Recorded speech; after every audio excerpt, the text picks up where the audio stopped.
Good morning, my Teaserking family. How is everybody today? I'm sure you're all pretty damn happy after this past weekend. So let's review what we did. We did good.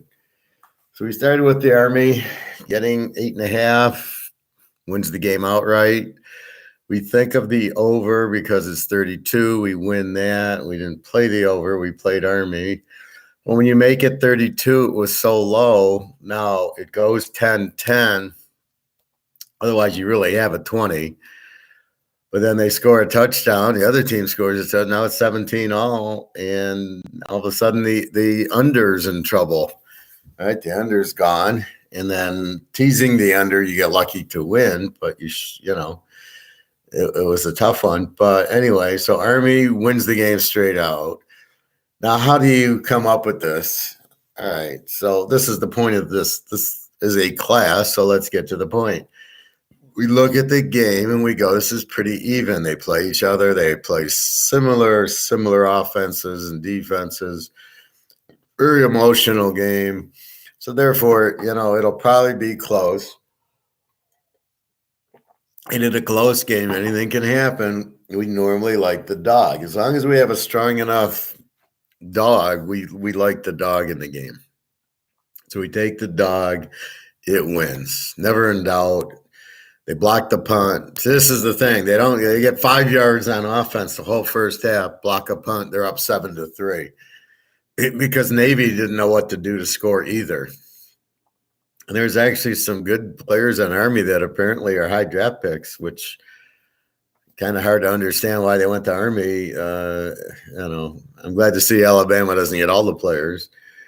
So Army gets the win, 2017. We start off Saturday 1-0, playing with Cincinnati. My lock. I have 2 locks going Sunday: Cincinnati, Philadelphia.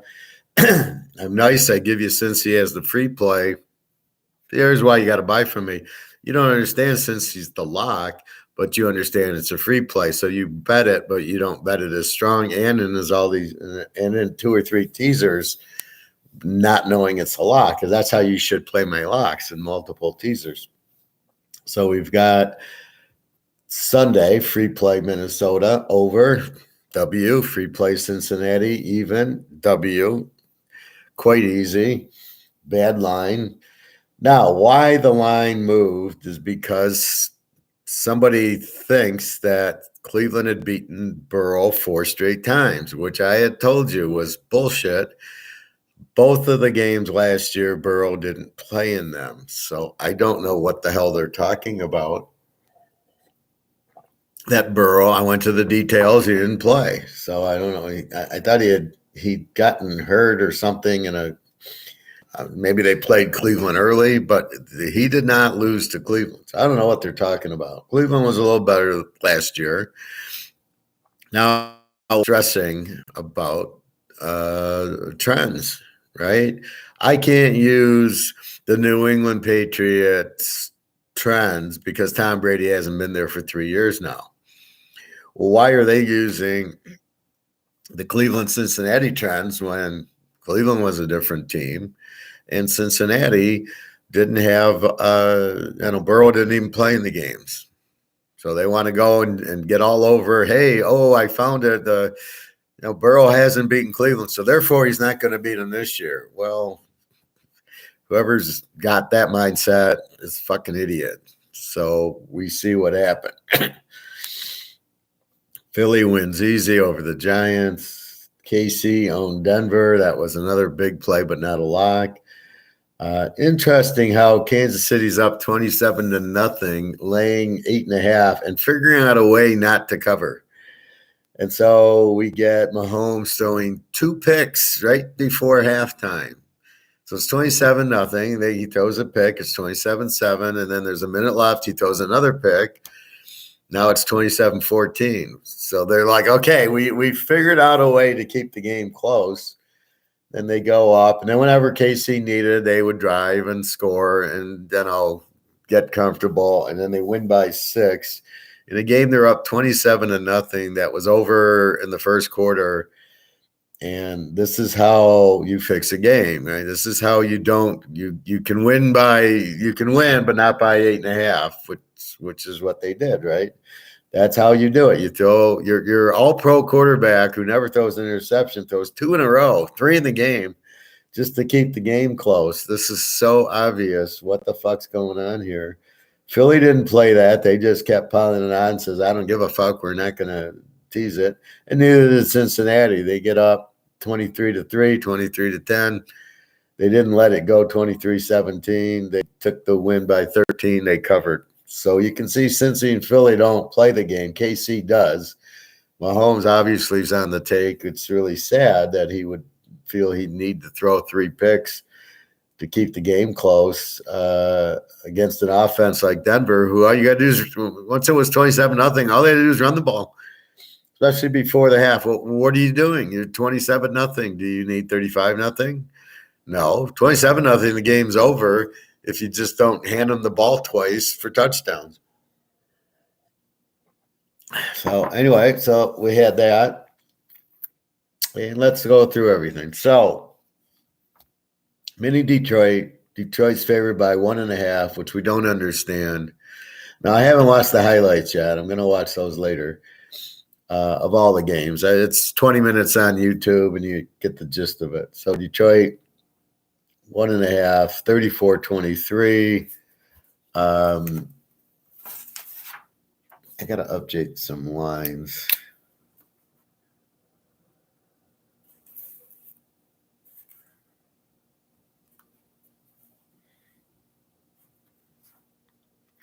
So there's 3 even games that I looked at last night that now all have lines. So I wanted to get those.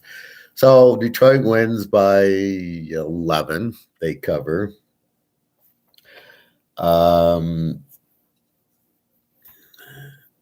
Very good for Detroit, as Mini had owned them in the series, so give Detroit credit, beating Mini. But see, here's the difference. I don't know what Detroit and Mini are real. I go and I bet the over on the game, 51.5. So I tease it down to 45.5, and they end up 57. So it goes way over, which is what I thought it would be. It would be a 50-point game or a 60-point game. This is how bad Kirk Cousins is. This is why you can't bet him. He's terrible. Totally clueless. Totally can't read a blitz. Doesn't have no idea how to audible. He's really a stupid quarterback. So the Lions went 34-23. Where's Mini's defense? Where's the pressure on the quarterback? So Detroit's running pretty balanced. And Detroit, so instead of avoiding Mini in 7.5, because I don't love it because of Kirk Cousins, but I do know they score. And so I like Jefferson and Cook and that. So I said, well, Mini will score. And they did. So I end up taking the best way out, which is why I sometimes juggle. Do I want to play a team or do I want the over-under? In this case, the over-under was better. You can't play the Lions as a home favorite against Mini. Everybody kept talking, well, when's the last time a team that had a better record was a dog? I mean, it was like such stupid comments. So anyway, Mini's got problems now that they lost to the Lions. They're slowly slipping and sliding. You can't trust them. You can't bet on them. You never could figure them out. When are they good and when are they bad? A real team here would say, here's the justification of me and everything, is the defense, right? Neither of these teams have a defense, so neither of these teams are real. They're both bullshit teams that score a lot. That made the over good was based on their defenses being weak. And that's exactly what you got, 34-23.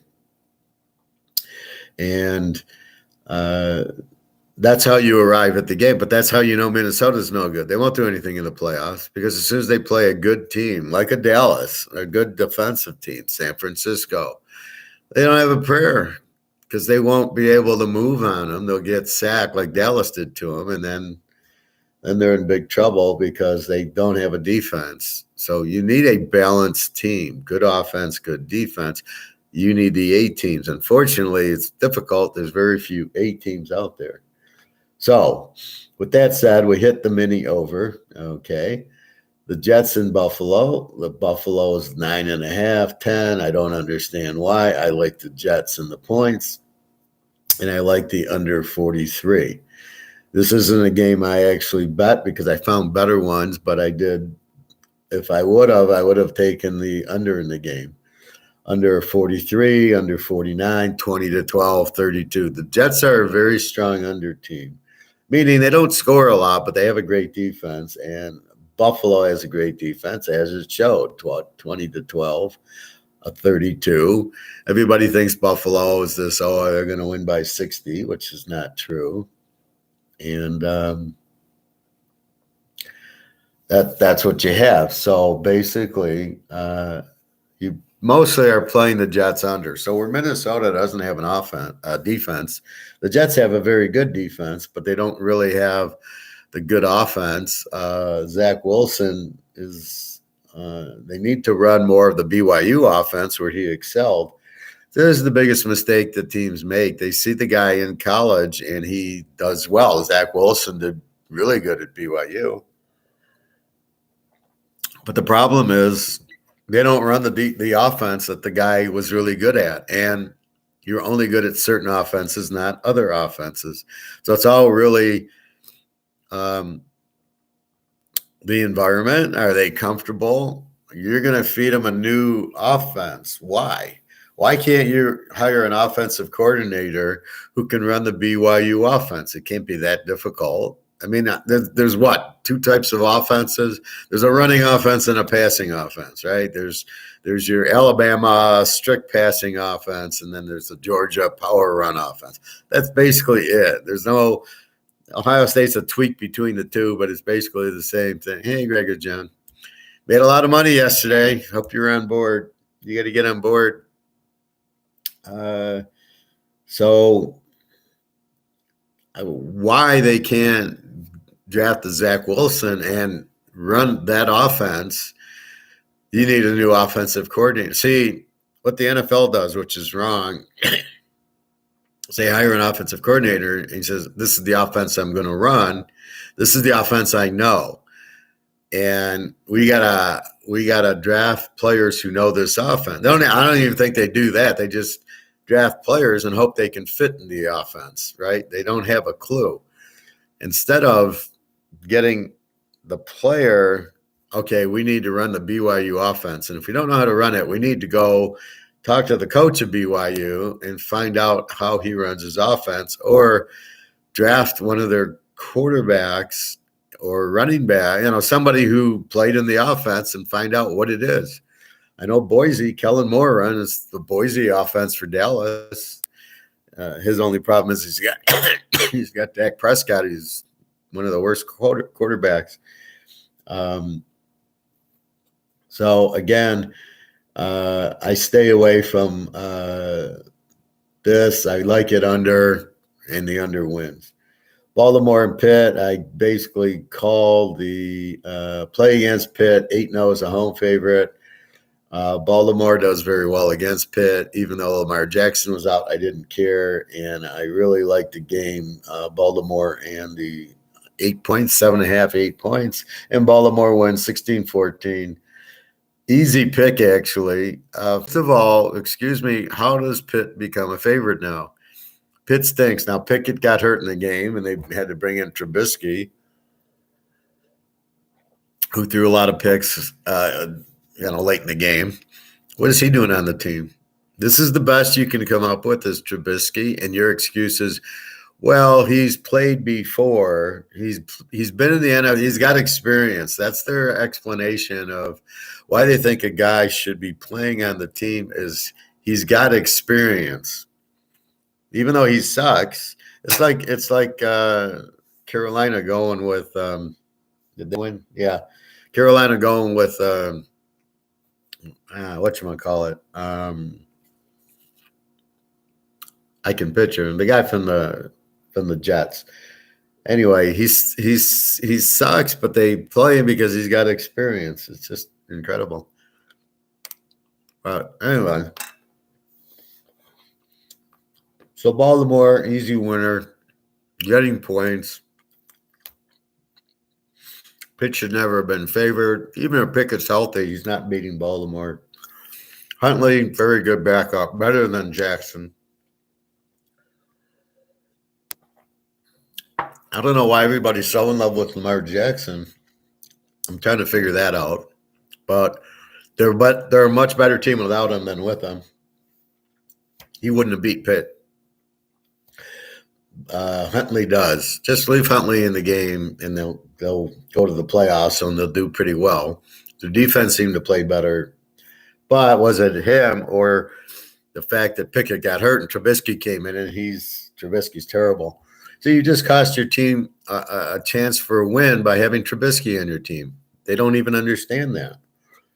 Incredibly bad personnel and coaching.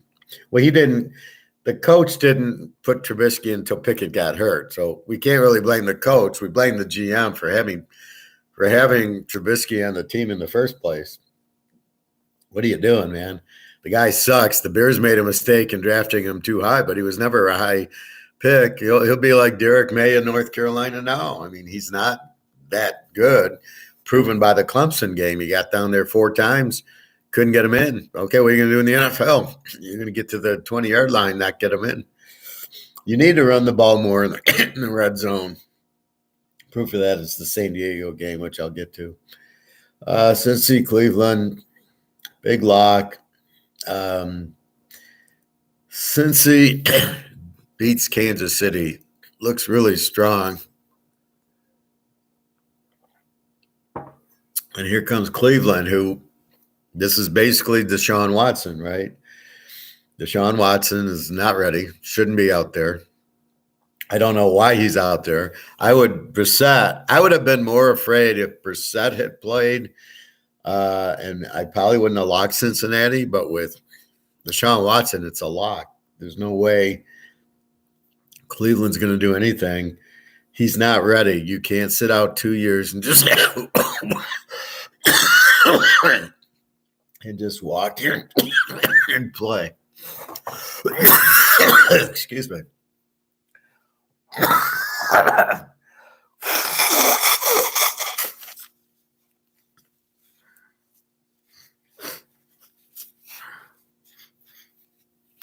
Sorry, this is my nose plug causing my throat. So it's an easy Cincinnati. I got it 7. They're laying 6.5. They go to 3.5 because for some reason they think the 2 games when Burrow doesn't play against Cleveland last year counted. I doubt he played in both games the first year because I know he got hurt his first year. Played 4 or 5 games and got hurt. The second year he played most of the games. I don't know why he didn't play in the Cleveland games, but he doesn't play. So he's really never played Cleveland. So to say he's 0-4 is just terrible. A lack of understanding of the details of the games. But it doesn't mean anything because Deshaun Watson is the quarterback now. He didn't play in the games either. Has he beaten Cincinnati? I mean, again, they come up with the stupidest things. So it goes to 3.5 as we're doing in our show yesterday. We're wondering, there's no injuries. Goes up to 4.5. Some guy says, oh, well, if Cincinnati wins, Vegas is going to get killed. Well, I doubt that because I think just the opposite. The fact that the spread was 6.5 went down to 3.5 means a lot of money went on Cleveland. So Vegas, I think, cleaned up on the game because then it went back to 4.5, but it was 6.5 to 3.5 means a lot of money went on Cleveland. So Vegas made out. It was my lock. I gave it away as free because I want you guys to make money. And like, geez, she can't afford my picks all the time, so I help her out with these free picks. Seems like she always buys from me the wrong week, and then when she should buy from me, she doesn't buy from me. So we help her out. Mini over Cincinnati. Boom. That's easy W's. And really, you're just betting Joe Burrow. I saw Mixon playing. Chase is playing. I don't care if T. Higgins plays. I think he plays but gets re-injured in the first quarter. Again, the hamstring, but it's meaningless with him. And their defense is playing very strong. So this is one of the few A teams is Cincinnati. Maybe Buffalo is the other, and then Philadelphia. KC, I don't know, and the Niners. So these are your standout teams. So it's Buffalo, Cincinnati, maybe Dallas, Philly, KC, and the Niners. Those are but the Niners have to be at home because we saw the Niners at Atlanta get killed. We've got the new quarterback Brock Purdy, who we like a lot. So the Niners are good. So those are basically your six. I can bet on them. They have a good offense and a good defense, although KC does not have a good defense. So KC kind of fell. They showed their hand that they were fixing the game with all the interceptions just before half instead of going in 27-0. You don't need any more points, fellas. 27-0. Run the clock out. They give up 2 late touchdowns. I couldn't believe it. You're all like, what's going on there? All right, so Cincinnati wins, Jacksonville, Tennessee. This was the only loser I had yesterday. I don't know that you can explain it. Tennessee with Henry, Tannehill's playing. Tannehill is a problem. Henry, does his thing. Jacksonville, I don't know how they got 36 points. Lawrence is terrible. They have an over defense. So where are they getting 36 from on Tennessee? Well, when I looked at the box score, there was 5 turnovers. There was 4 fumbles by Tennessee, 2 by Henry, 2 by Tannehill. There was an interception, and then at least twice they went for it on 4th down and didn't get it, which are basically turnovers. So that's how you lose is the turnover. There always seems to be one game a week that's planned out, as we like to say with the script, where they go ahead and they totally, blow the game on purpose. And this is this game. I mean, if you're playing Jacksonville, are you seriously Henry's fumbling the ball 2 or 3 times and your quarterback's fumbling it 2 or 3 and an interception? Are you kidding me? You're going to have 6 turnovers in an NFL game. Tennessee went to Green Bay and won, and last week Tennessee got killed by Philly. So you just got killed by Philly. You're probably a little bit pissed off. You probably kind of need the game, and you just give up to Jacksonville. And Jacksonville's their own. There is like the Lions. So Jacksonville plays the Lions, loses 40-14 to the Lions, a college team. And then the week before, Jacksonville plays, where are they? Plays Baltimore and beats them 28-27. So they beat Baltimore on the last second play and go for 2 and get it, 28-27 at home. Baltimore just shuts down Pitt. Then they get killed. Jacksonville gets killed by the Lions, 40-14 in Detroit. Now they go to Tennessee. So they've scored 28. They've scored 14. Where the hell is this 36 coming from? They're giving up 28 to Baltimore and 40 to Detroit, and Tennessee gets them for 22 with 5 turnovers. I guess they're an over team. They play a Baltimore game over. They play a Detroit game over, and now they play the Tennessee game over. So I don't know who Jacksonville is. I don't know how to bet them. I think the only way is this over, but can I count on 5 turnovers from Derrick Henry and Tannehill? I mean, that's what you get. Can you bet that, though? No, I can't bet Henry. He doesn't turn it over at all. So this is the only loser of the day. Tennessee. I ended up playing the game under 48, and it gets there by halftime. So just a lot. The turnovers, it's where they happen, and there's nothing you can do about them. Dallas, Houston, I try to talk everybody out of this game, get out of Dallas. Do not play it. They'll never cover 17 and a half. They're lucky to win the fucking game, 27-23 Dallas. This is where the problem is with Dallas is Dak Prescott. What does Dak Prescott do? Throws his normal 3 interceptions. He doesn't understand who he's playing. Houston has a fifth-string quarterback playing, right? Mills or the other, or Allen, are both terrible. They're not going to beat you. You've got a great defense. All you have to do is run the ball and save passes and just, 21-0, boom. No risk, no stress. Nope, I look at the first score, I see 17-17. And I go, how the fuck is this happening? Oh, Prescott threw his 2 interceptions. So he doesn't even comprehend, all you Prescott fans, he doesn't comprehend who they're playing, the game situation, can't read the defense, can't throw it properly to the receiver so they catch it. This is a lot on Prescott, probably with the high throws or the hard throws, but he certainly doesn't understand he's playing Houston.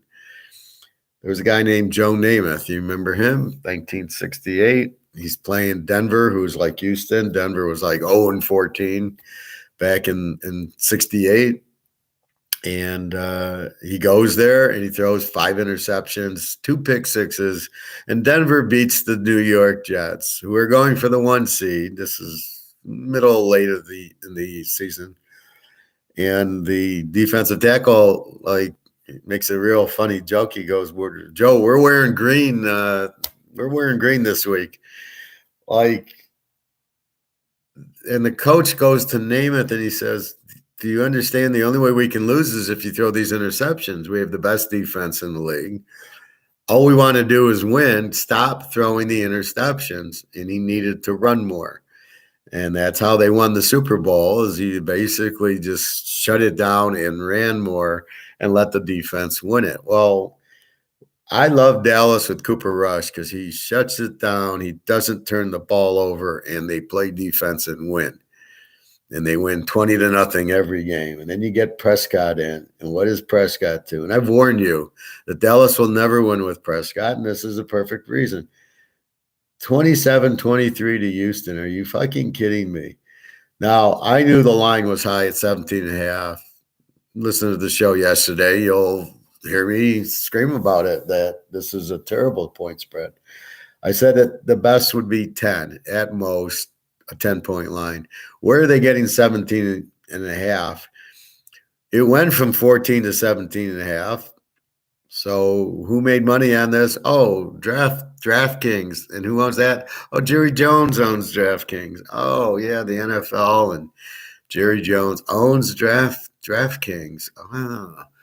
So, of course, Dallas is going to lay down and they can win, but not by 17. And they win by 4 with 30 seconds left.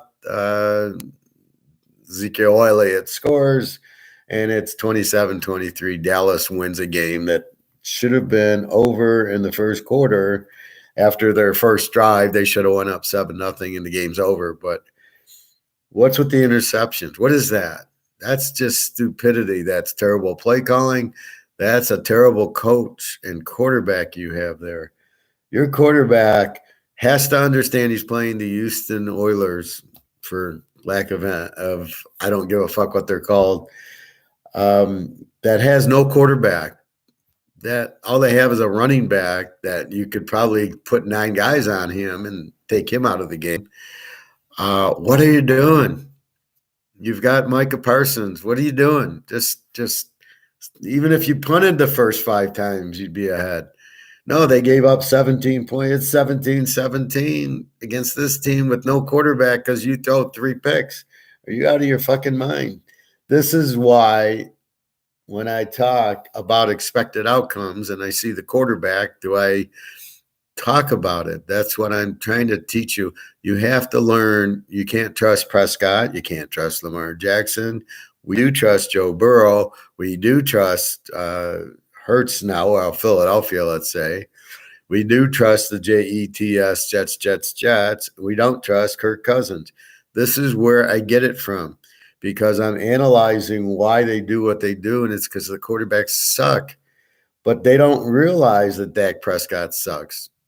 If I was them, if I'm Dallas and the draft's coming up and I have a chance to get Cameron Rising from Utah, I'm salivating. I'm trading Dak Prescott to whoever gets the 1 seed. That's why this tanking bullshit, it's such nonsense. These reporters with the tanking, like they think they know what they're the team's tank. The team isn't tanking. No team tanks because you don't even know if your system's good for the number 1 pick. Look at Trevor Lawrence. You think Jacksonville tanks every year then. You think they're happy they got Trevor Lawrence? Urban Meyer quit because you got Trevor Lawrence.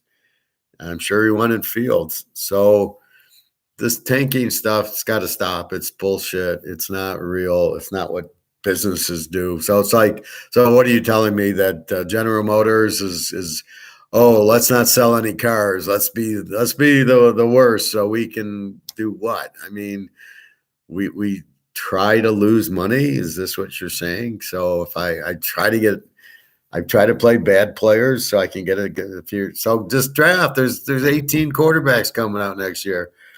Get Rising, get Van Dyke, get whoever, Hooker, take Thompson Robinson from UCLA, take Bo Nix, take the kid from TCU, take the kid from Kansas State. I mean, it's not that hard to find good quarterbacks.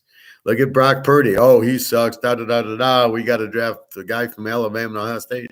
Brock Purdy's better than them, and he's played 2 games. He's already better than Fields and whoever from Alabama. I mean, this is an absolute Mac Jones. Zappy's better than Mac Jones. And again, New England. Watch New England fail again tonight because they don't want to start Zappy. Really strange. So you've got to be careful with Dallas. As long as Prescott's their quarterback, you figure 3 interceptions a game. He comes through with them. Just be careful. You can't lay a lot of points with Dallas. They're never going to cover it, as I just showed there. Now, who does Dallas got next week? See, now they go to Jacksonville. Now, my spread is -14. And look at the spread, -5. Why is Dallas 5-point favorites over Jacksonville? Because they didn't cover against Houston. Well, what does that got to do with they're playing at Jacksonville? Nothing.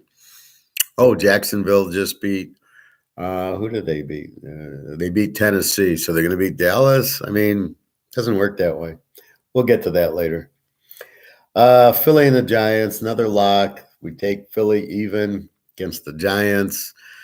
They got to keep winning for Dallas. This is why we look at that. They have to keep winning to stay ahead of Minnesota and stay ahead of Dallas. And Minnesota fades away, but Dallas. So now it's Philly-Dallas, which is good. It makes them keep winning. Dallas against the helpless Giants. Daniel Jones sucks. Barkley was injured before. He was questionable. I don't think he did much, but Philly's just the dominant team. The Giants, shouldn't be what their record is, but it is. 48-22. So now our lock wins. So we got Cincinnati, Philadelphia lock wins. We have Cincinnati with the Army wins. And we got Philadelphia, I think, with San Diego, which wins, which we'll get to. KC, Denver, I start studying, and I pick this up late, and I go, shit, KC's beaten Denver 10 times, and they kill them. They're laying 9.5, which I don't like. Okay, I see a late line movement to 8.5, which I say, okay, they're not going to win by 9, but we're only laying 3.5. I jump out to 20. It's 13-0. Then they get a touch. It's 20. Then a pick 6. It's 27. I go, okay, game's over. And much to my disbelief, they gave up 14 points just before half on 2 picks. You don't do that. This is where I argue about Andy Reid. You've got a 27-0 lead. What are you doing?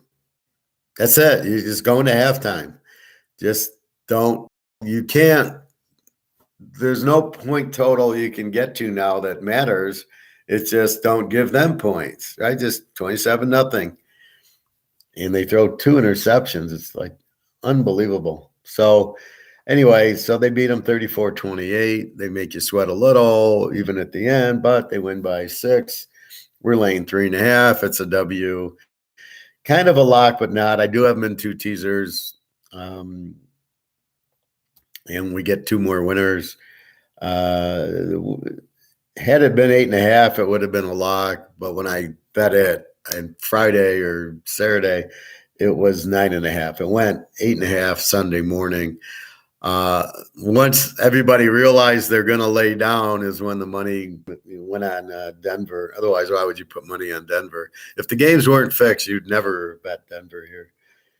I thought the line was a little bit high, but I thought it should have been 7, but okay. So 34-28 W. I don't fuck around with the over or the under in the Philly game or the KC game. They're going to win. Cincinnati, I never thought of over-under in the game. It's just they're going to win. Don't fuck around with the over-unders. Frisco, Tampa Bay. Here, I don't want to fuck with Tampa because I'm afraid of Frisco's offense. But with Brock Purdy, I don't think he's going to light it up. He's new. Tampa's got a good defense. I'm thinking 20-17 type of game, 37. So I go under in the game, and I get extremely lucky. The over-under was 38.5, so that's 44.5. It's 35-7 the whole second half, and I'm going, well, that's it. One more score, and they never scored. They win 35-7, 42, under 44.5. Just that type of day. 99 times out of 100, they find more scores, like in the Jacksonville, Tennessee game. I was in the same situation.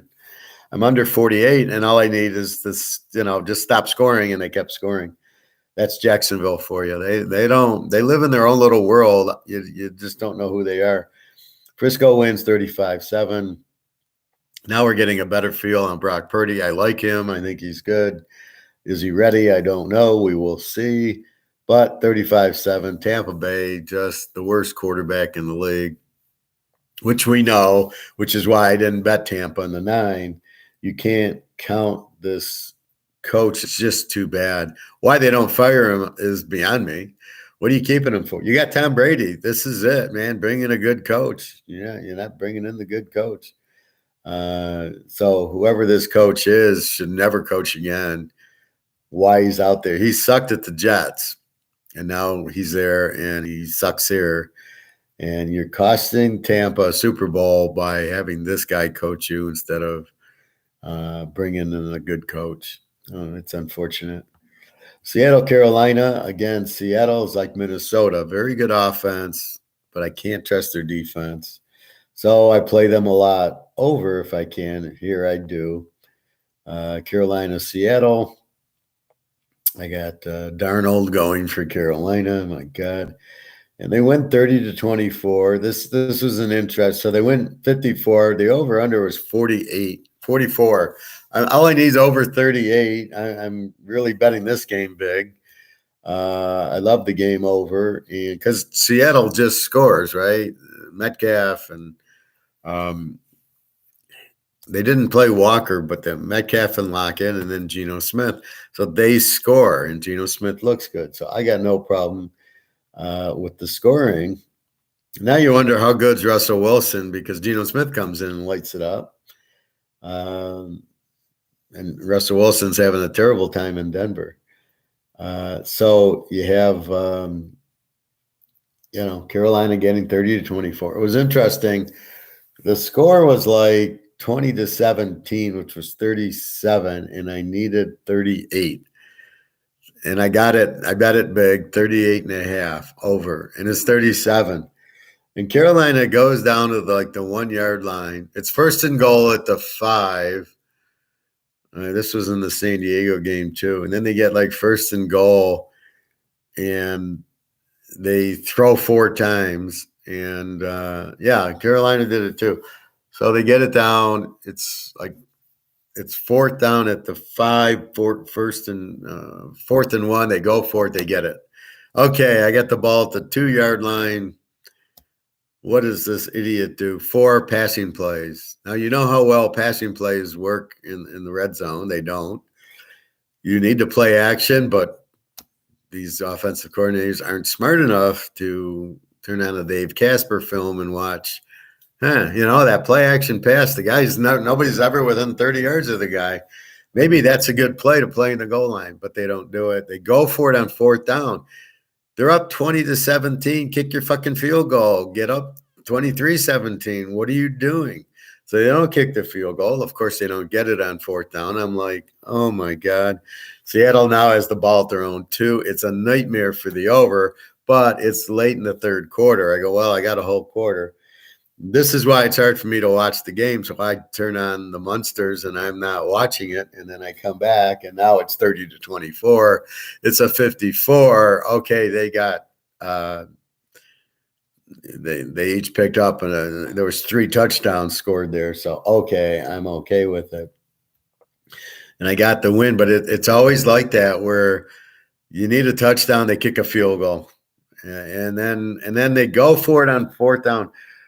Is there a rule that you're supposed to go for it on fourth down that I am not aware of? Because the same in the San Diego game, it's fourth and goal and at the inside the 5 and kick your easy field goal. No, we're going to go for a touchdown.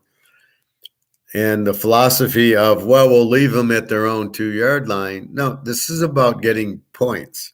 This is about the team that scores the most points wins.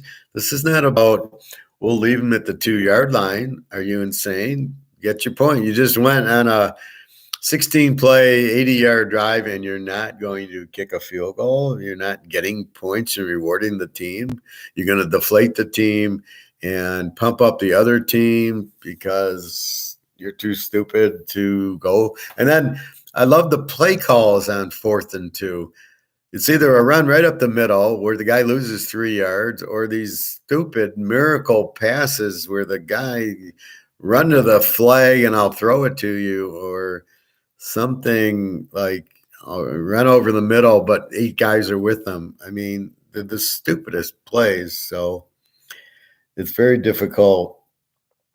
This is why all these coaches get fired, because they're idiots. They don't have a clue.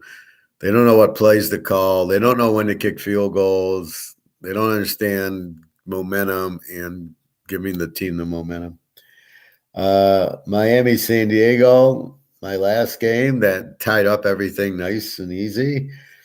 Miami's favored by 3.5. I don't know why I say that. San Diego should be favored at home.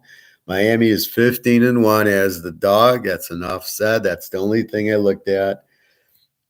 Boom, San Diego wins 23-17. And there you go, over under a 54. I don't fuck with, although I do think it's an over. Again, I like my San Diego with the points. So some weeks I'm losing because I'm taking the overs, not the teams. Not this week. Have Baltimore, have Cincinnati, have Philadelphia. I have San Diego, and then I get smart with I don't take Tampa. I play it under. I do have Kansas City, and then Minnesota I don't play. I play the over. So every time I played the team, I won and would have lost the total, and every time I played the total, I won, where I would have lost like Minnesota, and I would have lost the over in the San Diego game. And I would have lost with Seattle, but I had it. See, this is why when these teams have weak defenses, we just go over. We don't fuck it. Miami or Minnesota and Seattle are the primary examples of these teams have no defenses. You can't count on them to win. You can't just say they're going to win. It doesn't work like that. The teams that win are the teams with the good defenses. So, well, normally the teams with the good defenses. Well, that didn't really hold case yesterday too well. So you would have had, the Jets and Buffalo playing under. Baltimore defense wins. Cincinnati defense wins. Tennessee, the better defense, loses. Dallas, the better defense, wins but doesn't cover.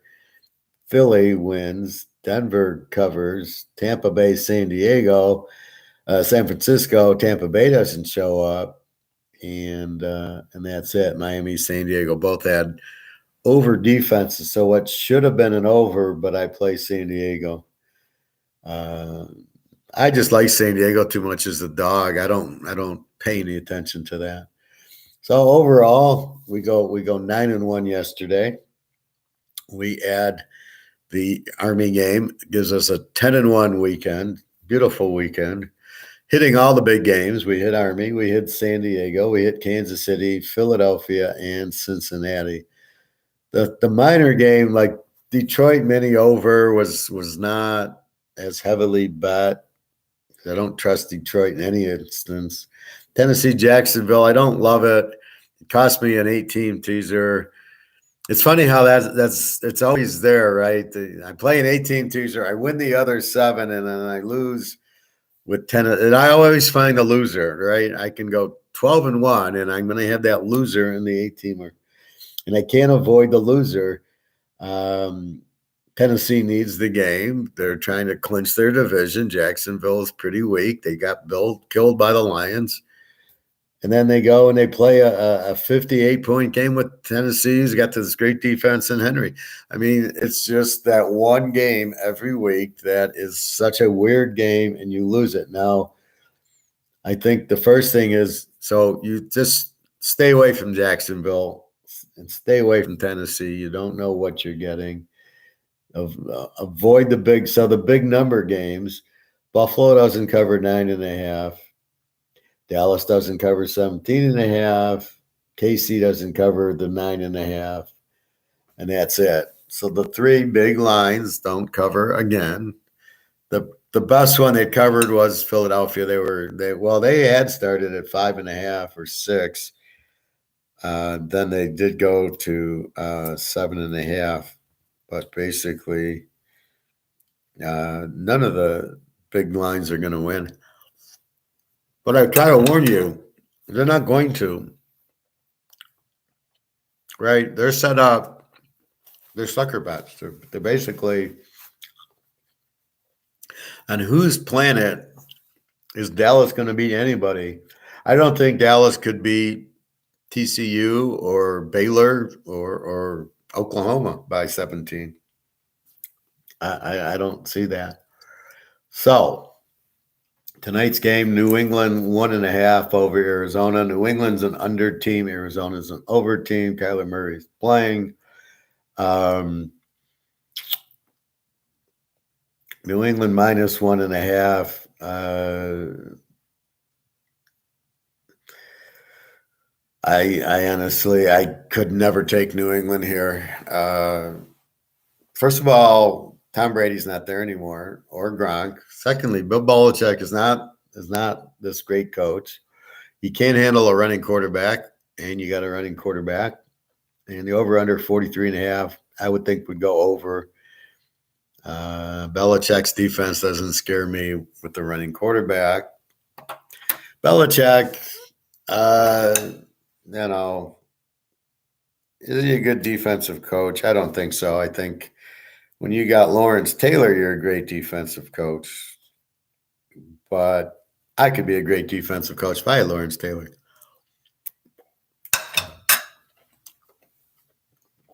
See, I don't know what it is. It's like LeBron James is the greatest who ever played.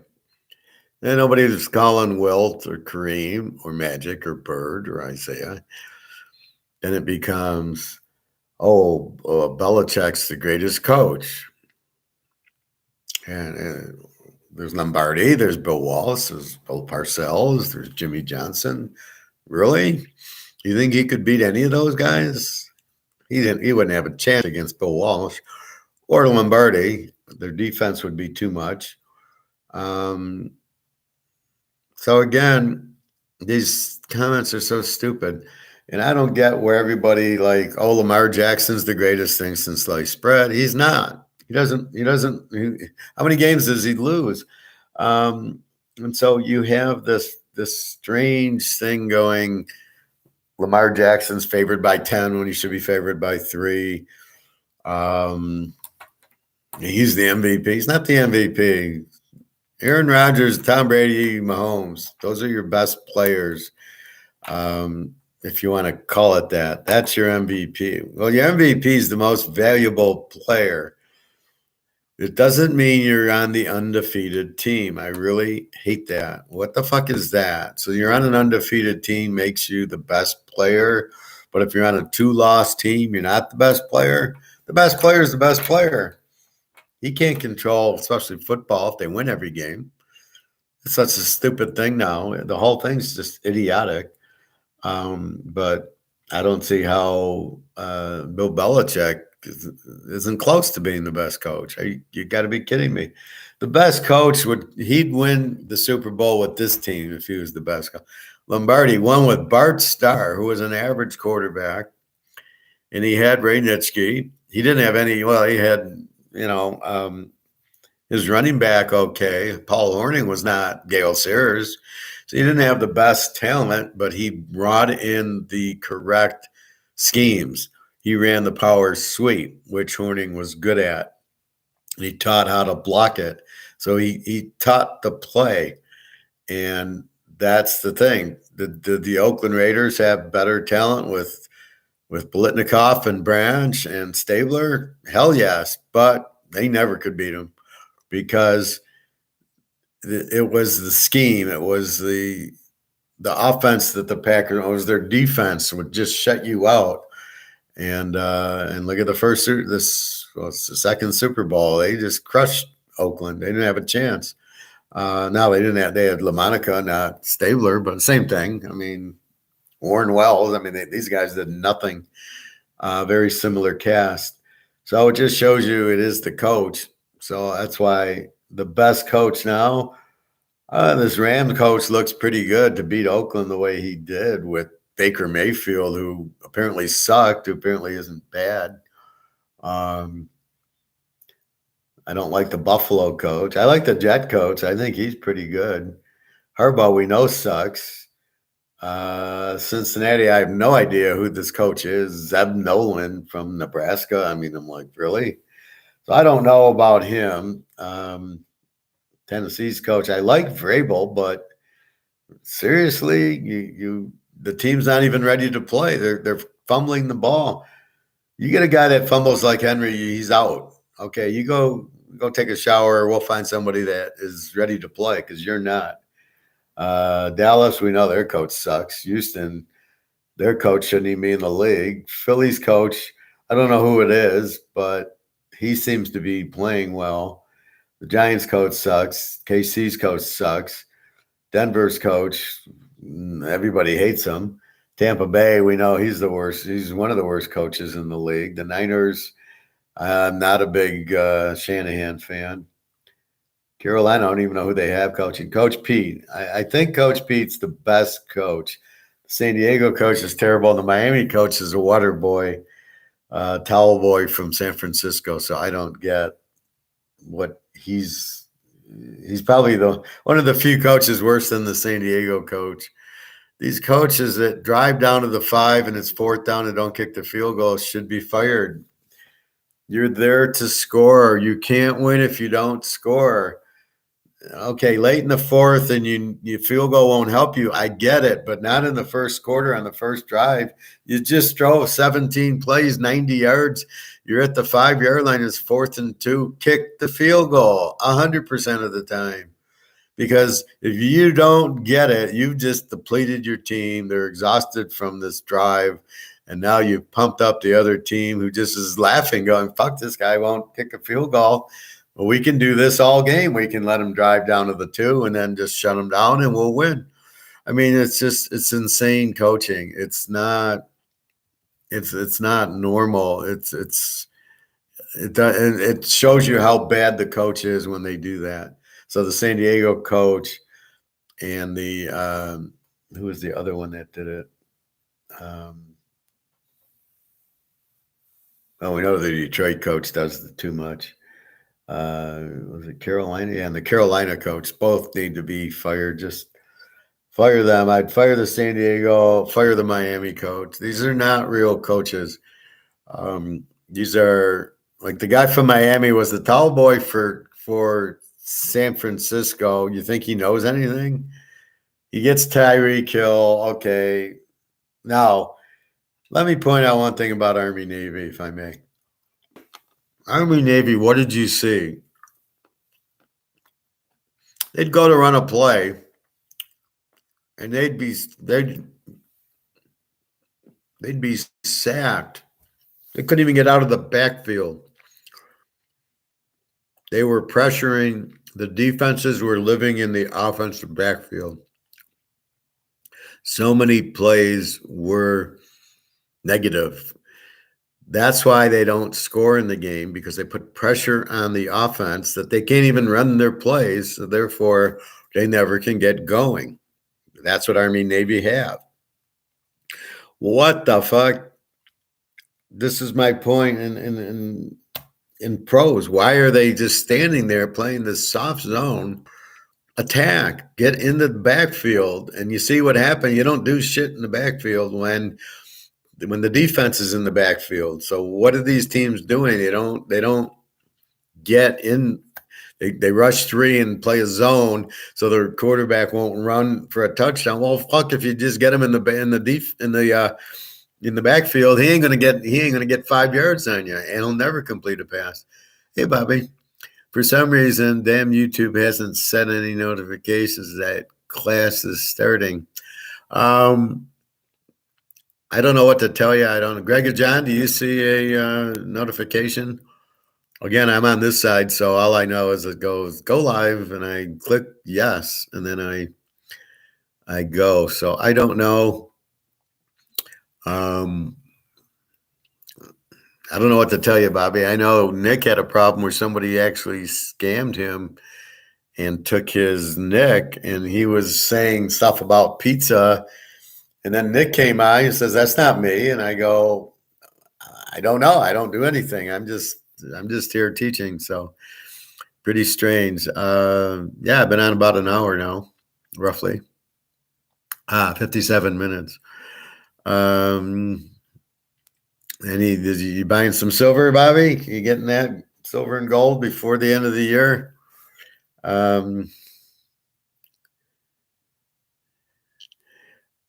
Yeah, well, I'm thinking of doing a few more videos that aren't as long, because you can't, like, I'll do one on economics, and if I blend it in, how do you find it, right? You got to watch 3 hours to find the spot so I think I'm better off. Well, good. You need to get it because it's running out, and once it runs out, where are you going to get it from? So the only way right now, my guy is if people drop it off, he gets a little bit of silver, but like gold, all of a sudden he'll have Cougarans. And where'd you get them? Well, some guy dropped them off. See, this is where they get you. Well, I'm glad you like the long classes. I mean, I really just, because I'm doing it live. So it's basically we're in a class, and basically if you guys are out there and you have more questions and comments, I don't want to leave in the middle of you going, "Hey, I got a question." So that's why I kind of hang in there for a little bit longer, which is fine. That's what I wanted. That's why I'm doing these live. But here's where the coin guys get you. They'll say I don't make anything on it, because if they buy it from the mint charges them 30. They sell the silver for 35. But what they don't tell you is when it comes in from the outside and he pays 22 or 24, and then he sells it to you for 35. Well, you're not making $5 on those, Charlie Brown. You're making $12, $13 on those. And that's where they'll sit there. When they say I only make $5, I just look at them. I don't believe you, and I don't trust you. And I don't care, because if you're not going to sell it at the right price, I'll buy it all day. The right price for silver is $2,000 an ounce. So if I can get it for $30 an ounce, or like you saw last week, 28, I'll buy those all day long. Not a problem. I don't care. It doesn't, I doubt you paid 23 and you're selling it for 28, even if you got it from the mint. But that's how I look at it from. So I don't buy that at all. But I went on a few guys and I left comments like, so a couple of these gold guys are still not getting an understanding that the difference between paper and physical. Now, I don't know if YouTube is like saying you can't say physical, but I find it hard to believe. I mean, I say it all the time, and I've never heard from YouTube that I can't say physical, or I've never had any warning ever from YouTube. Only if there's swearing, or if I say I don't market for children, because then we can't comment, I don't believe. So I always market not for children. I don't care. They can come on. Who knows? I'm sure they can get on under their mom or dad's ID and talk. But I go on, and these guys are still showing a chart, and they still don't get 2008's different than now, and they still don't get the difference between paper and physical. They're still quoting COMEX at gold's at 16, 1700. If gold goes down to 1400, I'll still be buying it. And I just left a comment. It's clear that you have no idea what you're talking about. You don't understand the difference between paper and physical. You shouldn't be out doing these videos without any Austrian economic knowledge, and you're still missing the whole point about gold and silver, that the derivatives are paper, not physical. And you're talking and you keep talking paper. I says, I can't listen to you anymore. It's clear you're clueless. This has got nothing to do with 2008. This is a whole different world. What's going on now? This is the destruction of the economy. This is the collapse of the currency and the debt and the high interest rates. This has got nothing to do with 2008 was a housing crisis. 2000 was the internet bubble, which I still don't know what the fuck that was. All the internet company, everybody's buying every internet company. What the fuck was that?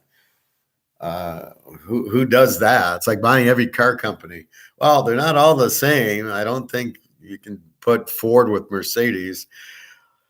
So anyway, so that's what was happening back then. So now this is not the same thing at all. This is a collapse. Now, just keep in mind, I watched that guy I showed you before had a part two, and I'm starting to realize he doesn't know what he's talking about.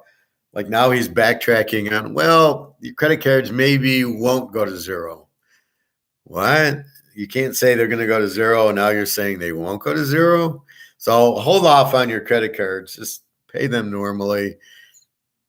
Again, this is the U.S. versus other countries. It might be different in the assume your mortgage is going to zero. Just keep playing it the way it is. Assume you'll just need new money. But the gold will pay off all our credit cards and mortgages with one little ounce of gold. You'll be out of your mortgage. So that's how I'm basing it. But the other thing is, talking to my friend at Mercedes, she's like, this is the U.S. Excuse me. This is the U.S. These little countries like Argentina and Brazil and Pakistan and Sri Lanka, they're in a different boat. They're secondary economies. So for them, they can do it. But the U.S. hasn't replaced it, which is wrong. We did in the Civil War. We had greenbacks that went bankrupt to pay for the war, and they came out with the new dollar. But recently, no, it's been backed by gold since 1942, I believe. And the Bretton Woods was that the U.S. would back everybody's currency by gold. And the whole thought of having one currency is really ridiculous. So now it's gone away from that, and everybody has their own currency. if it's Howard Island and I am the president and it's my country, I ain't with anybody. I'm on the gold standard and I'm sitting back on. I'm going to get stabbed by the Russians, the Chinese, or the Americans. I don't want anything to do with any of these guys, and I just have my own little. We're on the gold standard. Da da da da da. And we'll invite Eddie Murphy so he can do that trading places line. Like, I'll take one of those and one of those and one of those, because that's what would happen. We would be fine. Our laws would be good, no taxes, and some sort of military, and that would be it. But I wouldn't be in bed with any of these countries. I'm going to trust Russia. Oh, yeah, Putin will trust. China, yeah, we can trust them. And Biden, we're going to trust. So really, politics is crooked. You can't trust any of them. So you don't. You just are on your own. Anyway, back to football. So New England, Arizona tonight. I have no idea. I assume it'll be over because of Kyler Murray running around if they're healthy, which we can get into. Let's go through next week's pros. So again, a wonderful week. 9-1 yesterday in the pros, and 1-0 with the Army. 10-1, beautiful week. Only loser, Tennessee. And let's go.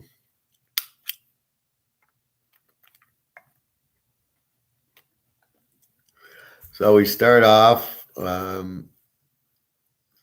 Frisco, Seattle. Now I haven't updated the stats, so I don't have them as over-unders except for what I had for last week. I got Frisco laying 3. Frisco's laying 3.5, 43.5 against Seattle. This is a playoff game. They both need it. It's at Seattle. Again, the defense clearly goes to the Niners. Tough defense with McCaffrey versus, and even Brock Purdy's not going to hurt him. Seattle will score on this team. They played in Frisco in week 2 or 3. I remember I had Seattle as the dog and lost. It was like 24-9, so I won't forget that. I'll probably either go under with the game or just take the Niners, but it's hard to take the road favorite here, so it's probably an underplay, even though it is Seattle. Minnesota 4.5. I have Minnesota by 7. 4.5, 47.5 to Indy. Now this line is low. Indy's terrible. Again, you're running into mini without a defense, so you can't play mini. You can only play the over in this type of game because mini will score with no defense. And maybe Harrison Smith's back. I don't think he was the big reason they lost to the Lions. But either way, when you look at mini, can I play? Are they a team I can bet on? No, they're a team you can bet over on, but they're not a team to bet on. So again, you're looking for expected outcomes. Again, you're trying to rank the teams to see who you can trust and who you can't. And you can't trust teams with no defense. So that's like our first little check box. Check number 1. Do they have a defense? No. Okay, we can't. We can bet them over when they play another team with a weak defense like Detroit yesterday. That's how you arrived at the play, was both teams had weak defenses and pretty good offenses. There'll be points. Let's bet it over. That's how you arrive at your pick. That's what we're trying to teach you here. We're teaching you how to fish. We're not giving you a fish. We want you to fish. So that's how you got to play this. Is Indy, did Indy even play yesterday? No, I don't think they did. I hate these buys, especially this late. Indy. So Indy got killed by Dallas 54-19 in that 30-point fourth quarter of a 20-19 game. So again, so Dallas kills Indy, jumps their line to 17.5. If Dallas would have lost to Indy, would their line have been 17.5 to Houston yesterday? No. That's why we're the smartest rabbit in the bunch because we don't look at the last week's game. We look at it as a poker game, as a chess game. We're looking at it as what type of team are they and what have they done the last 5-6 weeks against this type of team? Are we expecting them to win whatever the line is or whatever the over under is? That's what we're looking for. Inflation is bad. It's good for gold because the dollar devalues, because we understand the real meaning of inflation. The value of the dollar drops, which makes gold and silver go up because it simply takes more dollars to buy it. It's a no-brainer. But we understand the reason to get to why should we be buying gold? Well, because you're inflating. And we know the real answer of that. It's the same thing here. Why should we bet on Dallas? Not because they blew out Indy 50-19 and had a big fourth quarter.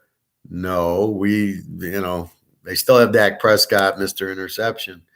So basically you have mini here over. I gotta believe this is an over game. But again, this is first blush. Minnesota does need this. They still are in the lead in the NFC North for the playoffs, so they still need to win to get to the playoffs. So we will see. Baltimore and Cleveland. We've got Cleveland laying 3 and 38.5. I got Baltimore -4, and then the over/under was 40. It's 38.5 now. So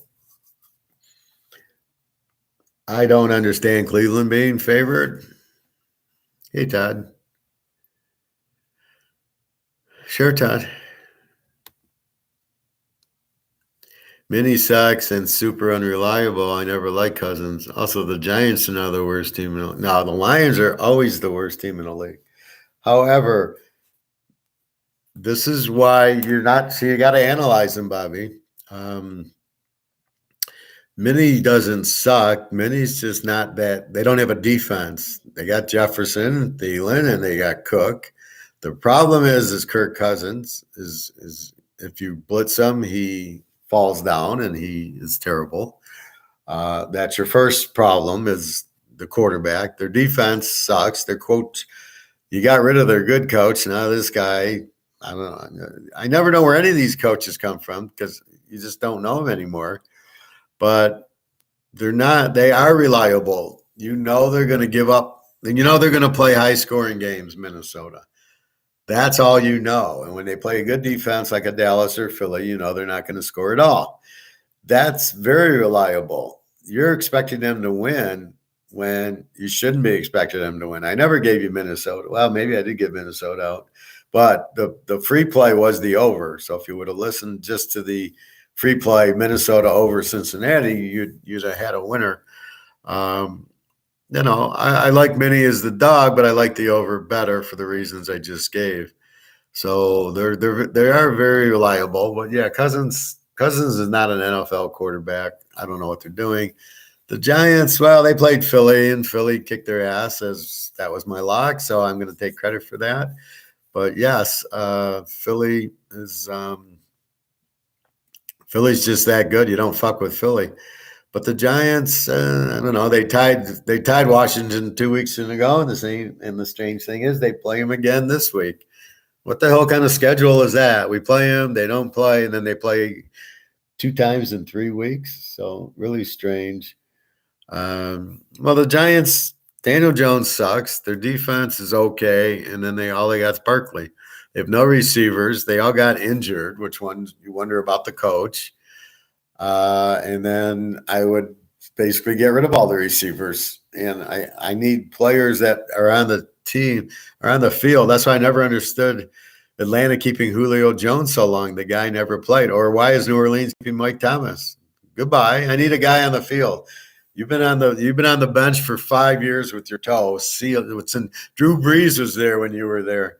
So I would get rid of him, just saying that they're not, a very good team. But it's how they look against the team That's what you gotta look at the team and understand the team, and you'll see a lot of teams.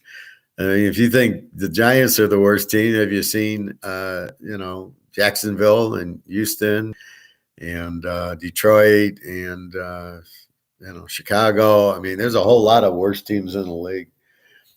The hard part's finding the good teams in the league.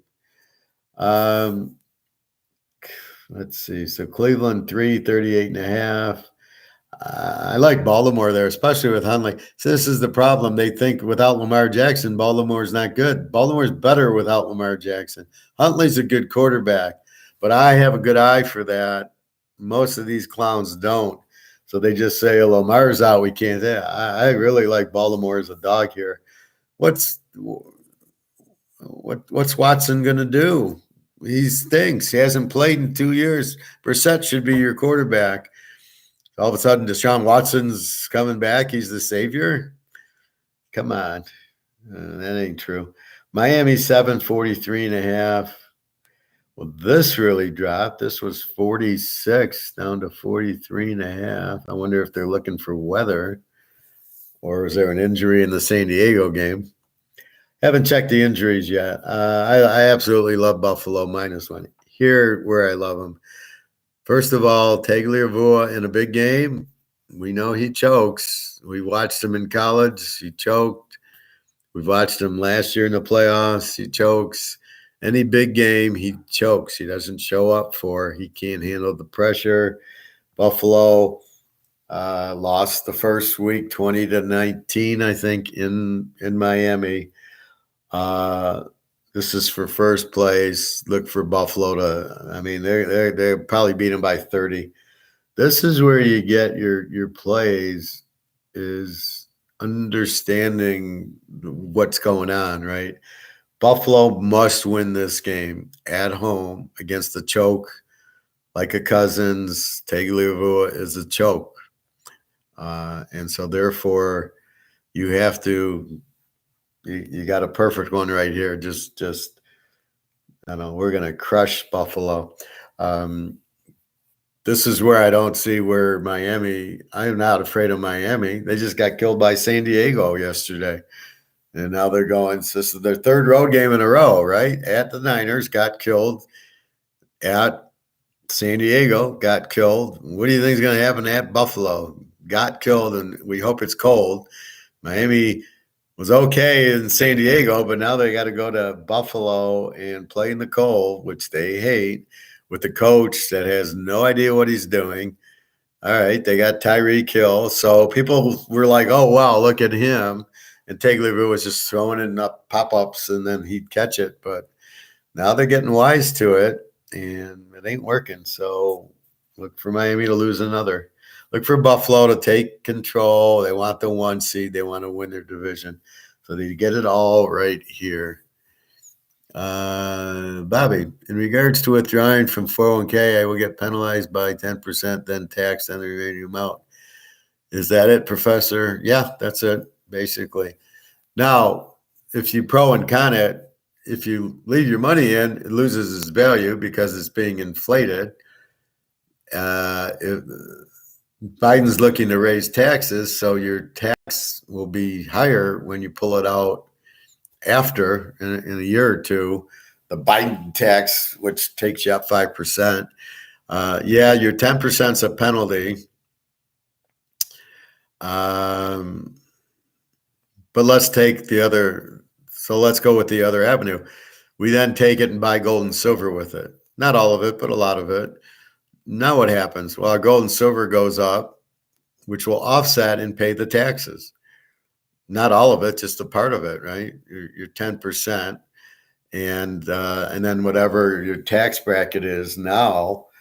So you're just going to add this to. So if you made $100,000 and you take $100,000 out on your income tax, you say I got $200,000 in income, but you haven't paid taxes on the $100,000 that you just pulled out of your IRA. You can. They give you that option. I get forced in Michigan to pay state income tax. It automatically. I took $30,000 out, and it made me take 10% or something.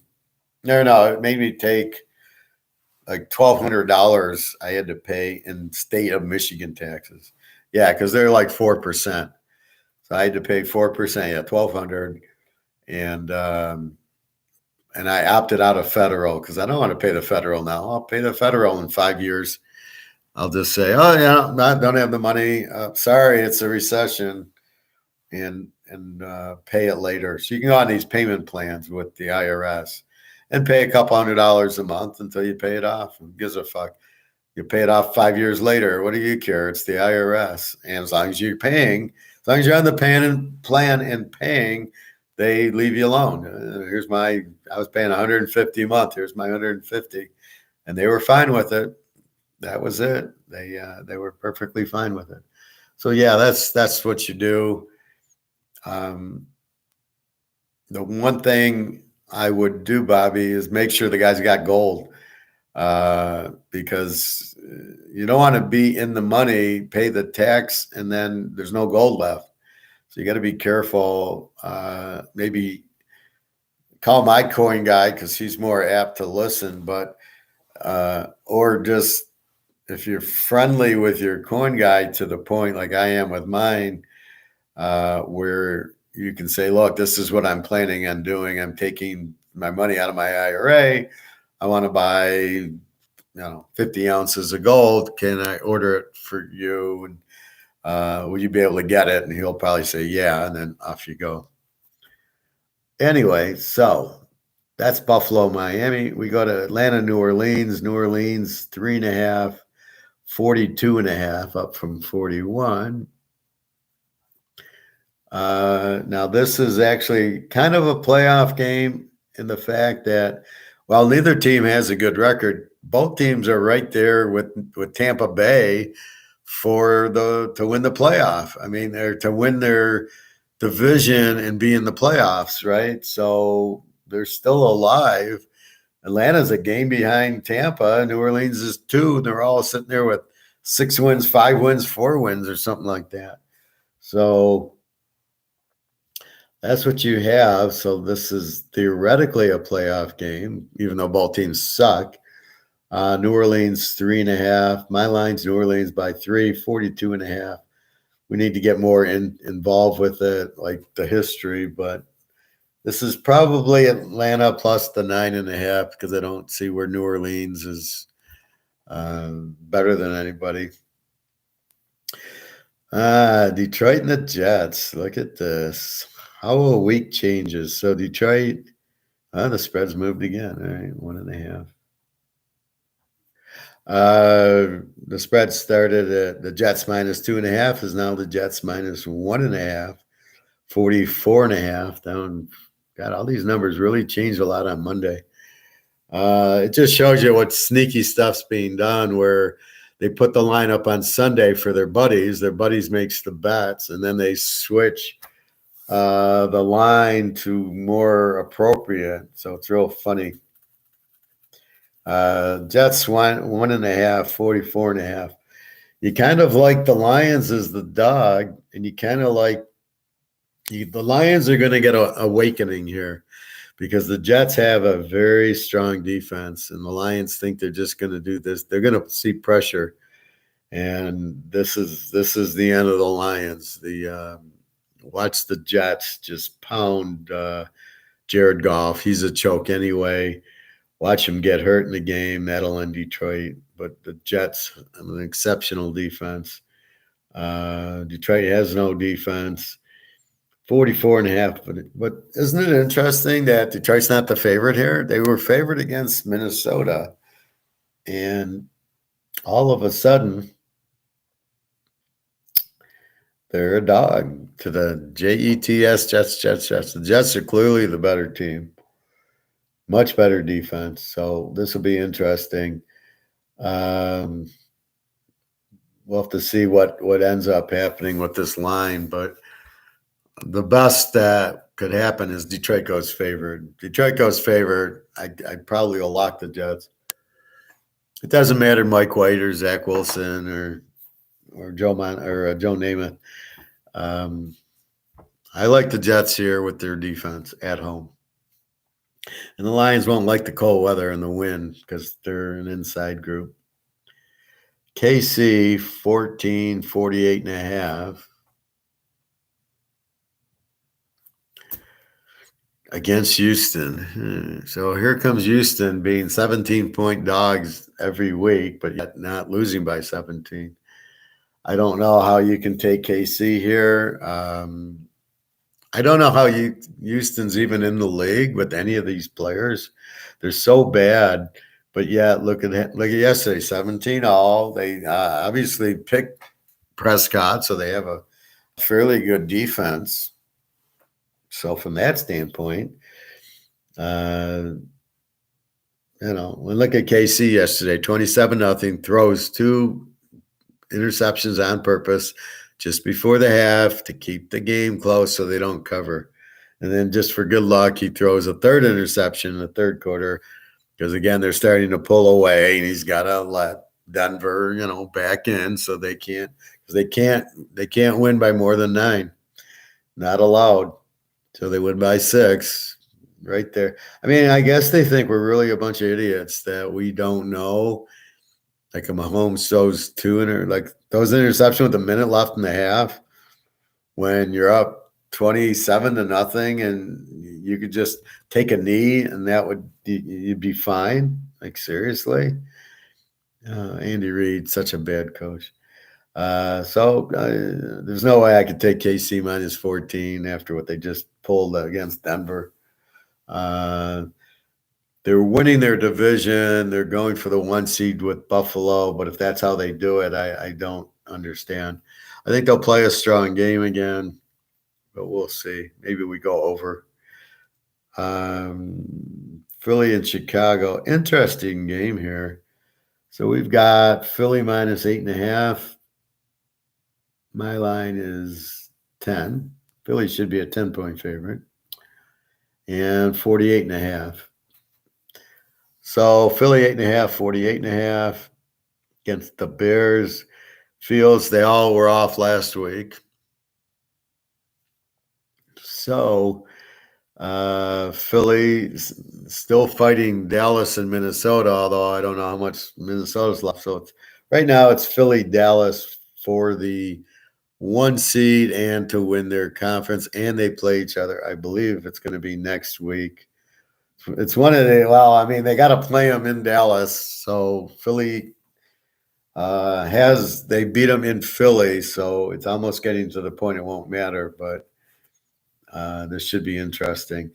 But Philly wants to clinch the 1 seed, so they're going to keep going. The Bears, absolutely no defense. This is absolutely an over. Philly probably buries them. Chicago with Fields.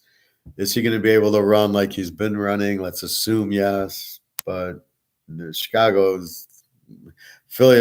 going to name the score. They'll put up 50 here, and this easy over.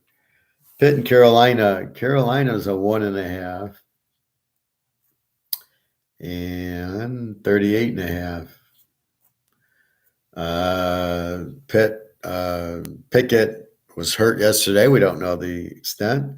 Trubisky's terrible. Carolina's been playing pretty good lately with Darnold.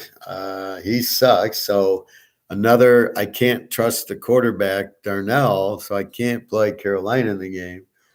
Pitt doesn't have a quarterback, so do you go under, although Carolina scored, but Carolina scored on Seattle.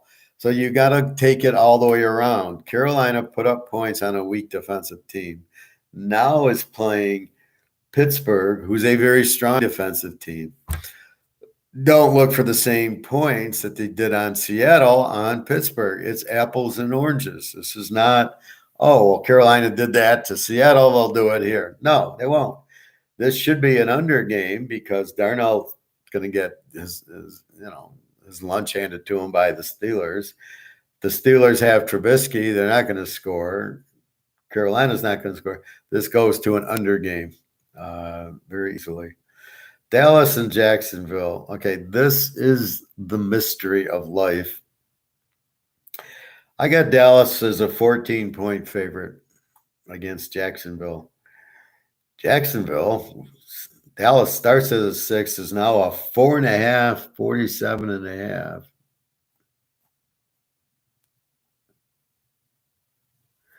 Up from 46 already. This is a playoff game. Now I have Jacksonville winning, so now they're playing for the wild card and or to tie Tennessee. Now, what you'll find out with most of these players and or teams is they're good until the pressure's on them. Stafford was like that. Jared Goff's like that. Cousins is like that. So Minnesota can go 10-2, but when they go to clinch, they don't know how to do it. They won't clinch. Detroit was like that with Stafford. There was one year they needed one more win out of 5 to clinch, and they couldn't win. They didn't know how to win, and they kept losing. That was the year Baltimore, the guy kicked like a 66-yard field goal on Monday Night Football to beat them. But it was just the whole thing. Minnie beat him. Green Rodgers beats him at the end, and they don't win the division. So that's what you have is some teams and or players are chokes. So like Jacksonville, they get there, right? They just beat, Baltimore, and then they beat Tennessee, and you think here they come, and then they'll get into a game with Houston and lose because they can't handle the pressure of winning. They're more comfortable losing, which is most of the people at the casinos and the football bettors. This is what I'm trying to teach you is don't be a loser. Don't accept losing. You got to get mad at losing and want to win. This class is about winning. I go 9-1 yesterday because I refuse to lose, and I look until I figure out how to win, and then I go and I win. And that's the difference. But I try to win, and now I know how to bet to win. And that's the difference between us and the rest of these idiots out there. Most of these idiots, these bet MGMers, they bet, well, let's bet this prop and that. This guy's going to score 6 touchdowns, and we get 10,000 to 1 odds that Joe Montana's going to play this week. Well, it's probably not because he's retired, but look at the odds. Aren't the odds good? If he does play, we got great odds. I mean, that's about how stupid these people are, and they're betting, and they think because they have good odds that. But if you're getting 5,000 to 1 odds, the true odds are about 20,000 to 1 against you, morons. This is the problem, and they go and they try to lose, but they can say, "Well, I bet this. Yeah, I know I'm going to lose." That's because they're comfortable losing. That's why I don't want you listening to losers, because that's what they do is they lose. But that's not what we do. So Dallas 4.5, 47.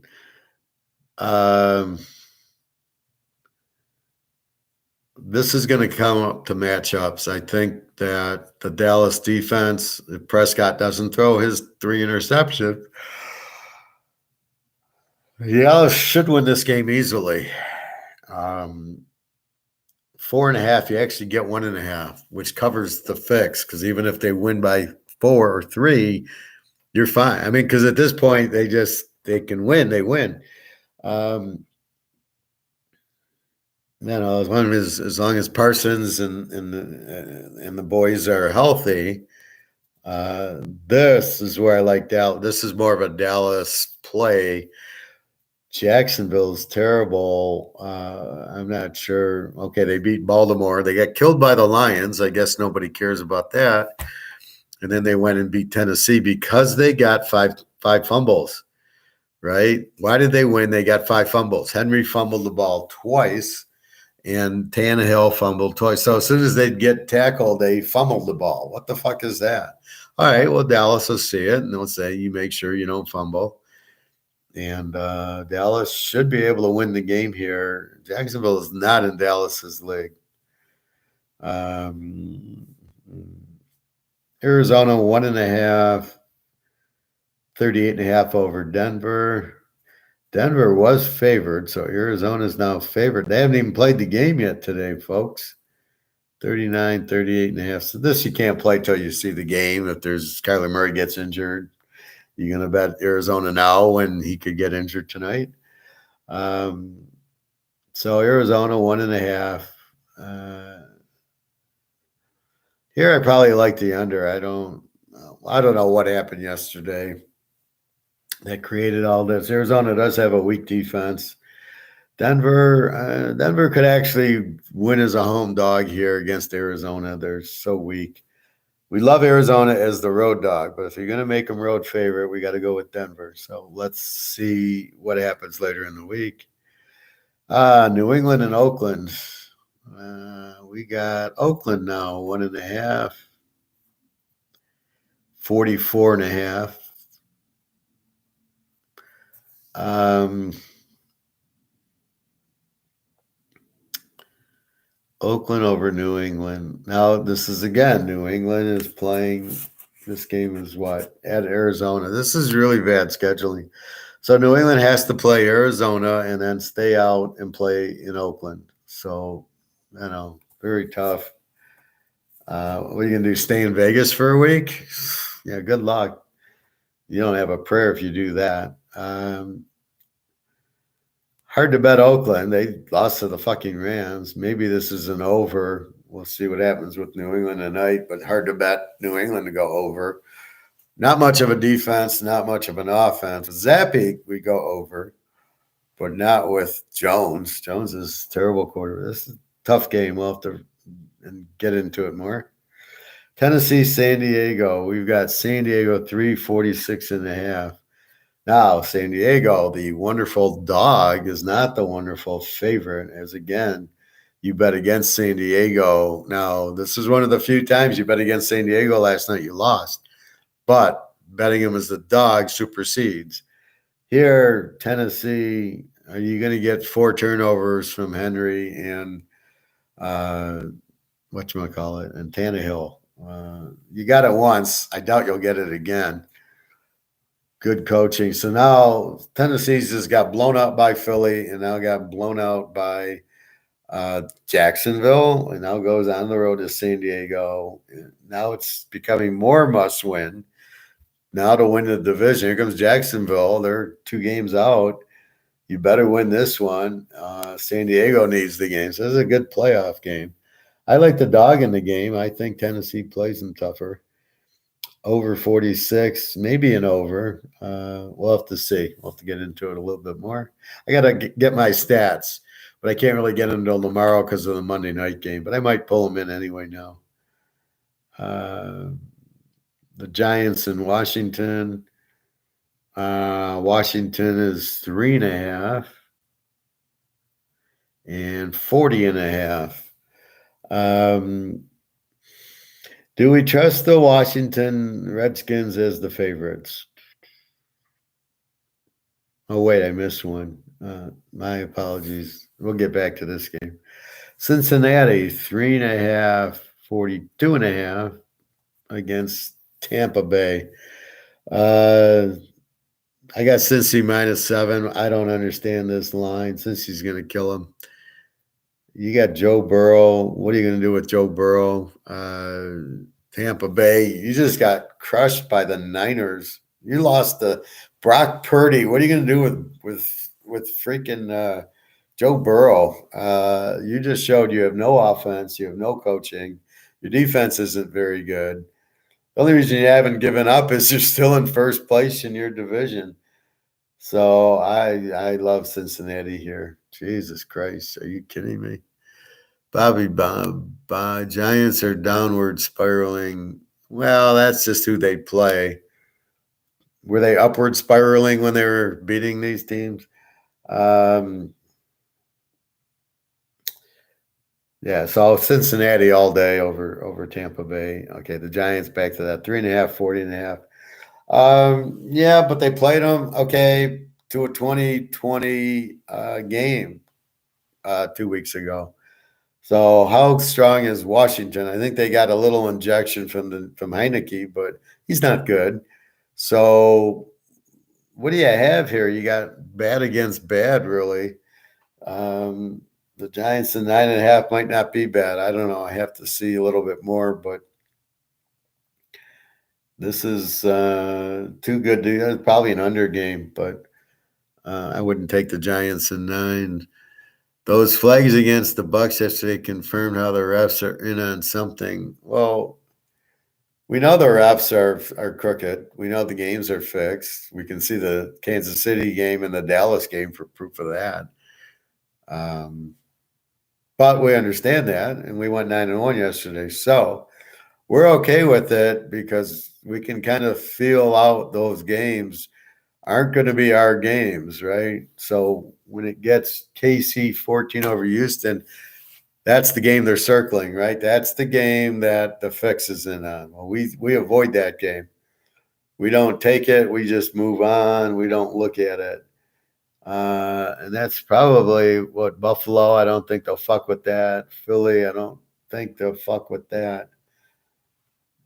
That's about it. I mean, there's really not a lot of games this week to fuck with. All these analysts are making a big deal of Purdy, but all he had was 185 yards. It was all about McCaffrey and Samuels. Well, no, I'm not listening to them when I make things about Purdy. Like I said, he's good. I don't think he's that good right now. I think he's better than Garoppolo. But I don't mind Purdy. But I like because he played at Iowa State. He did good in the Big 12. And he's not a real running quarterback. He's more of a pocket quarterback. So I don't mind Purdy. I think he's good. He's not Montana, but he's better than what they had. I thought they should have started him week 1. I thought he was better than Garoppolo.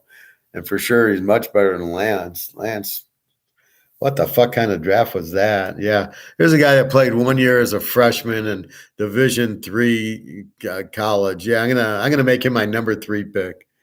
If you would have taken anybody normal, like San Francisco would have been in the Super Bowl last year. Fucking idiots. Well, I mean, what are you even drafting Trey Lance for? I mean, all right, if I'm gonna draft, I got the 3rd pick. If I'm gonna draft somebody with the 3rd pick, it ain't gonna be Trey Lance. Are you kidding me? Um,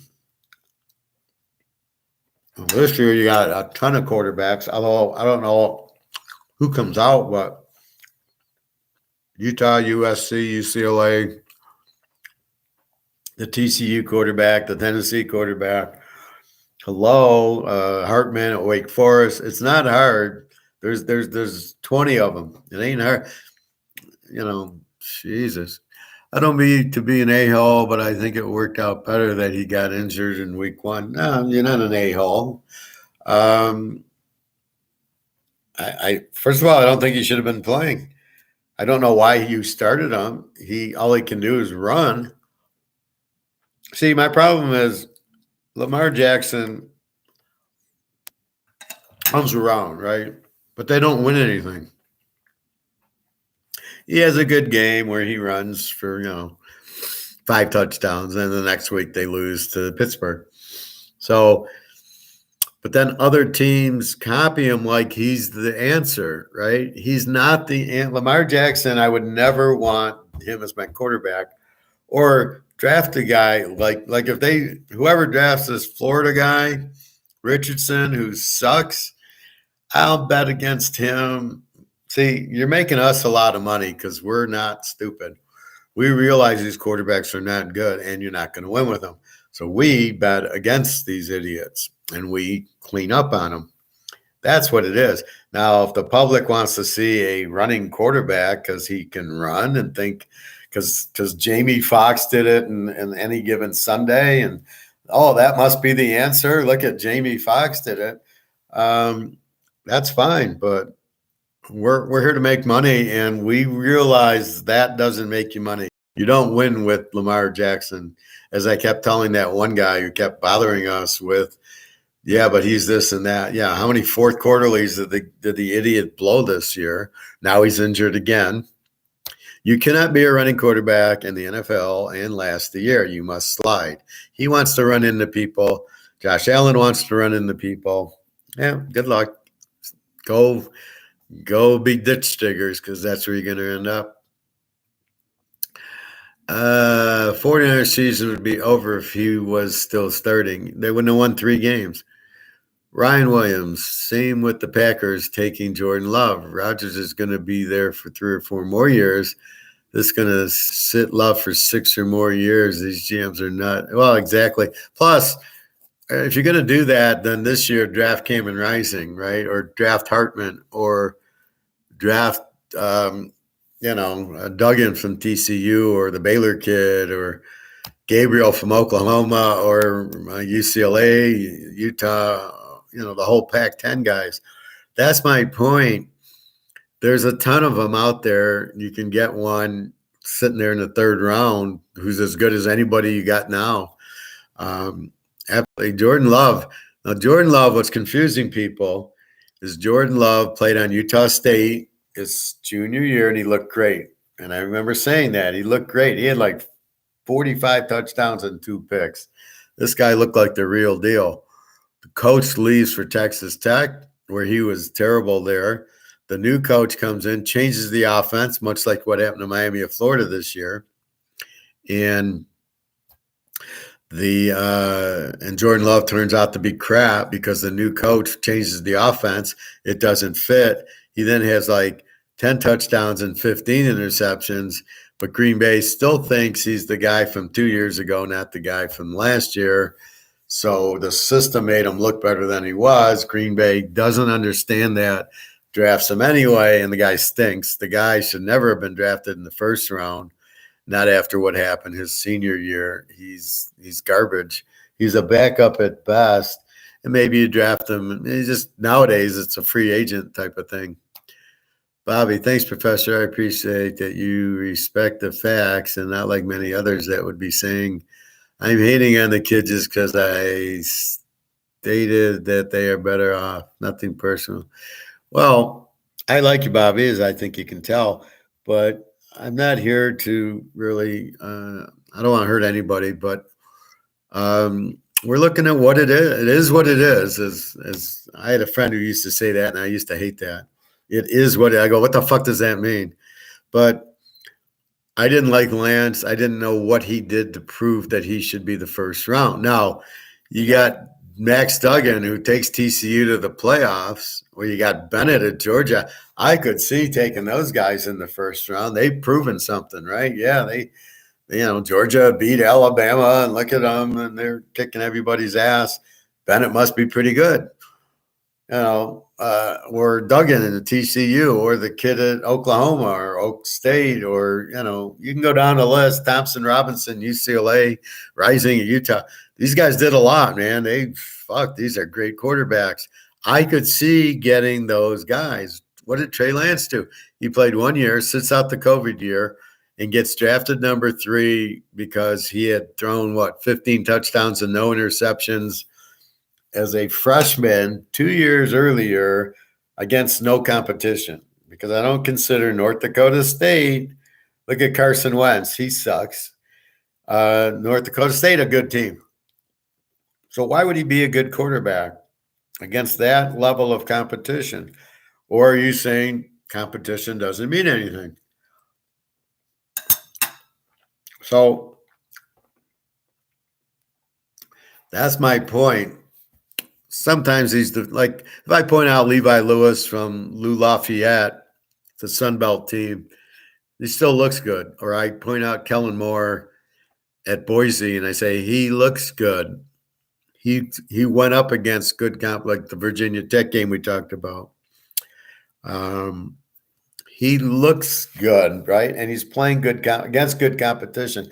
That's always the key, right? That's why I don't like Tagliabue and I don't like Trevor Lawrence. When they played against bigger competition, they folded, they choked, they did nothing. Kirk Cousins at Michigan State against Michigan did nothing. These guys against better competition choke. They're not capable. They should not be your starting quarterback. That's the point. What did Jordan Love? Okay, he had a big year. Well, it's sort of like the same thing with whatchamacallit on Buffalo, right? Josh Allen, he did nothing at Wyoming. I watched when they got drafted and they make such a big deal. They had a big arm. I go, I don't give a shit about that. Joe Montana was the smartest quarterback that ever played. He didn't have that big of an arm, but you know what? He could always throw it to Jerry Rice, and he had no problem throwing the ball 40 or 50 yards, what he needed. And he was smart. And he played at Notre Dame, which helped him. And I looked at the Josh Allen films. I looked at him against Air Force. Air Force sacked him 6 times. He had no idea the blitz was coming, and he had no idea how to get out of it. So they would blitz him, and they'd sack him every time. He was clueless. The only reason it was any good his junior year, because they had the guy in Green Bay, the running back, running for 2,000 yards. That's why he was decent. And even that year, he never really had a big year at Wyoming. And then when the running back graduated, and then he was his senior year, he did shit. He was not a top draft pick. That's why I don't like him. He can't read the blitz still. He has trouble. He's not that good, but people want to think he's the greatest thing since sliced bread because Buffalo will put up a 40 on somebody. It's just, it's not reality. He's not good. Moore was the man on Boise State. Wish he would have had an option. Well, because he was the backup to Stafford on the Lions, and we know how stupid the Lions are. And then Dallas signs him, and he has one game with Dallas. He throws for 420 yards, but he breaks his leg, or it would have been him and not Prescott, and they would have won a bunch of Super Bowls with him. And then he retired, and then they made him the offensive coordinator. You can see how good he is, even with Dak Prescott. It is unfortunate that, see here, the Lions drafted him, but the Lions never played him. I mean, at least let's see what we got. And I remember even in the preseason, I said, here we go. And they would never play him. They'd use him to hand off in the preseason. Occasionally you'd get a few passes in, which showed you that Stafford ran the team. Detroit always has weak GMs, weak coaches. If you ever notice, they never get a coach that has any experience. Just Mariucci, who really looked like an idiot. But Detroit's a terrible run organization, and it's run just like Ford Motor. I used to work there. Bunch of morons working there. A bunch of freaking idiots. They don't know what they're doing. Never buy a Ford, please. All right, so where are we at? So the Giants, Washington, I don't know. Washington 3.5. It's probably going to be an over-under type of bet. Again, the Giants, Daniel Jones, I don't know. Washington's playing good defensive. Giants have a fairly good defense, so it's probably more of a defensive game. This is a playoff game. They need it for the wild card, but, we'll see. And last but not least, Green Bay is now down to 7.5 against the Rams. All of a sudden, the Rams, and the over under 39.5, 40, I'll leave it. So all of a sudden, the Rams have Baker Mayfield, and he's the savior of Rome. They had Stafford, who sucked.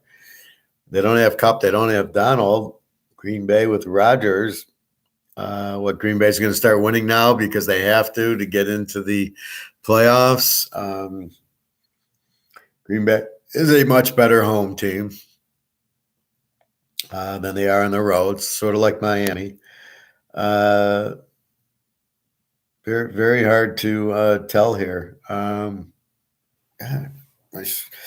have an itch in my shoulder on the back, but I can't itch it because I can't reach it.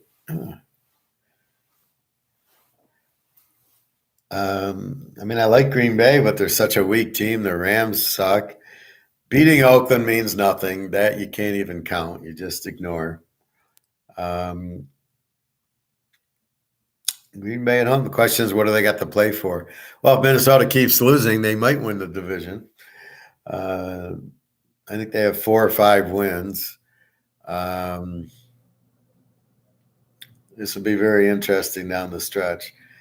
Well, with the Giants keep losing and many keep losing, I'm wondering if Green Bay, with this extra game, this is week 15, 16, 17, 8, they play 18 weeks, I think. So there's four more games. Wow, five actually. So this will be interesting. Um, we'll have to see. But I'll read more into it. I think Green Bay is a good play here. Again, see, you can't look at the Ram Oakland game and try to read anything off of it because Oakland's such a bad team. You can't, oh, look how good the Rams are, even with this Baker Mayfield, who there's a reason Baker Mayfield got cut from Carolina. He sucked. So all of a sudden he's good. I mean, this is where people gotta understand what's going on. So right now I'm just kind of giving you that, but at this point I don't know if I'd be on Green Bay. I kind of like today where it's Monday night. I don't have a bet. All my bets are in. I find that something is different about like you're red hot on Sunday, right? And then here comes the Monday game, and on Monday you you have a different feel, right? And then you lose. Um,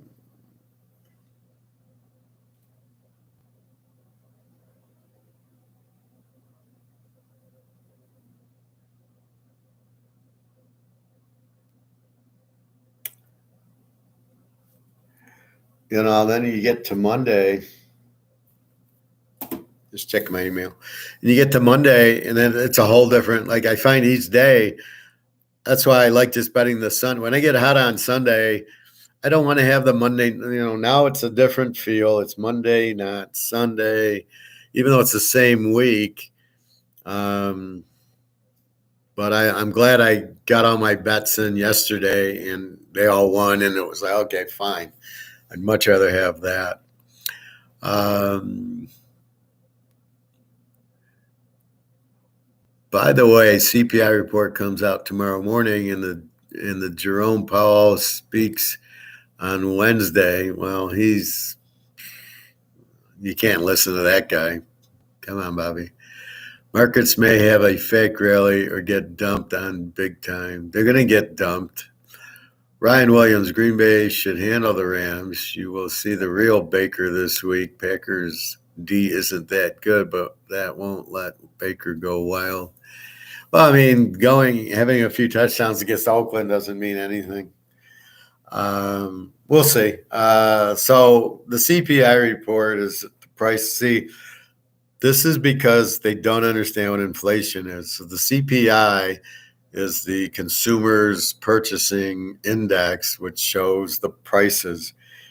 And what they're looking at, if prices go up, they think inflation's up, and if prices go down, they go, look, we're getting inflation. That's not how you measure inflation. It's just simply how much money there is. That doesn't affect prices. It's an effect of printing too much money makes prices go up, but what these idiots are doing doesn't really mean anything. They're looking at it, but they control the numbers, so you first of all can't trust it. Powell is, he's who knows what he's in a daze anyway. He just wants to destroy the rest of the countries by raising rates. He's going to keep raising rates, so he's basically bankrupting the country.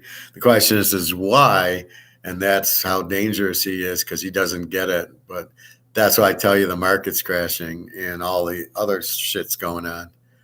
Markets may have a fake rally or get dumped on, but keep in mind the markets are the same thing as Dallas and Houston. They're controlled, they're manipulated, and they are made for you to lose. So I honestly just can't. I can't even look at him. I can't look at Paul, and I know what he says. 99% is just bullshit. He's talking to here. He's talking to say, they can say, oh, the Federal Reserve guy said this, this, and this. He doesn't know what the hell he's doing. He doesn't know how to analyze or predict. That's not what they're doing. He's just coming up with an excuse to raise interest rates. Now, why does he want to raise it and bankrupt the country? Because he's in bed with China, I guess. I don't know why these people are all Nazis and have gotten into power in the U.S. I don't understand it. I don't like it. I don't know what else. The only thing we can do is buy gold and silver is our only out. We can't listen to these guys and react to them as if they know what they're doing. They don't. You cannot raise interest rates like you're doing. Just stop printing the money, right? Just stop printing, but they can't because they got to give out Social Security and Medicare and welfare and all the things they give out, the free shit to get votes. They got to print money for, so they'll never stop. You think what are you going to do with Medicare and Social Security? You're going to stop printing? It's broke. There's no money. Let's get this misconception nailed right away. There's not a pot of money where they grab it and give you out your Social Security, okay, or the people that are old enough for it. There is no pot of money. The pot of money is zero. There's nothing there. So the only pot of money comes from them. Hey, print some more money. I got to pay Social Security. So they print. They take the money and they pay all these checks for Social Security and Medicare and welfare and all this shit. How are they paying for the war? They're giving the Ukraine all this money. Where's that coming from?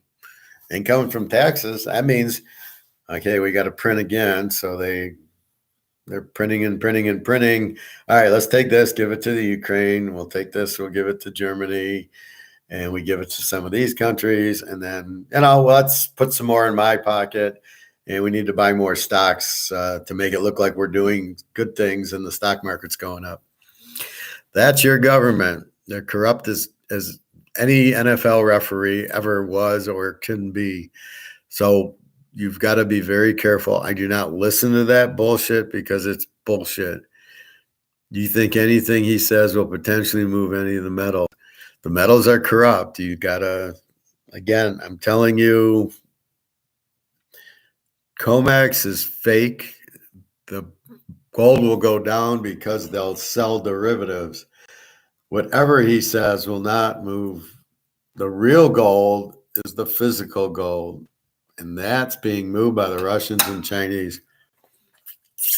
So I heard a report last week from my guy, my UK guy. China's got 40,000 tons. Russia's got 20,000 tons. How the fuck are we moving the price of gold and silver? It's China and Russia, all China. So apparently what will happen is we'll realize that our currency is collapsing. Nobody wants it anymore. And it's okay. I mean, they'll just print a new currency and, hopefully they back it by gold, but they don't have gold to back it. And they just will print. And so what they'll realize is nobody will want the U.S. dollar. So if nobody wants the U.S. dollar, there's no demand, there's no value. With no value, what do they need? Well, they can print new dollars. What good's the digital currency going to do? Is it backed by gold? If it ain't backed by gold, you might as well just hold on to this because you've got the same. Where's my other half? I lost my other half of my dollar. How could I lose it?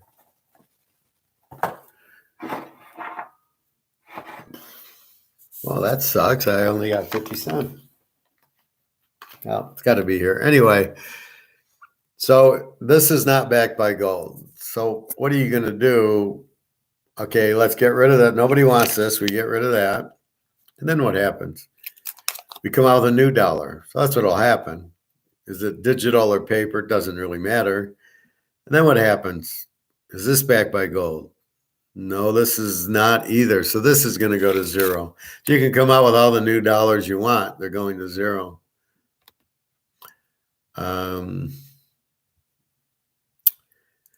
Oh shit! I thought you lost your gold for a second, Professor. Oh yeah, that would be an issue. I'd be a little bit upset, but no, I have it stored in a real safe place. Um, Here's what I thought I was going to do. I had some Cool Whip with my pumpkin pie for Thanksgiving, and that's the only time I kind of eat that shit.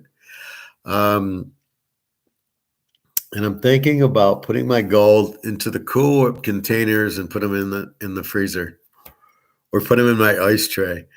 Now you're robbing me. Are you going to the Cool Whip container in the freezer to look for my gold, or are you going to my safe to look for my gold? And gold's indestructible, so as far as I'm concerned, it can sit in the freezer. I don't know about silver. Silver is destructible, but that's what I'm thinking. So I'm trying to be clever with ways that God only could find my gold here. Um, you know, you're hoping nothing happens, but if something does happen, where are they going to go? They're going to probably go in your bedroom and or look for your safe. So they can do that. They'll never find my gold or silver in my bedroom or my safe. So that's really what you're looking for, is to do that. But anyway, so what I was saying is you can only replace the dollar with, it's got to be backed by gold. If you like, that's what the Russians and Chinese are doing, right? This whole BRICS countries are coming out with currency backed by gold. Maybe oil, silver, who gives a fuck? As long as gold and silver are in it, that makes sense.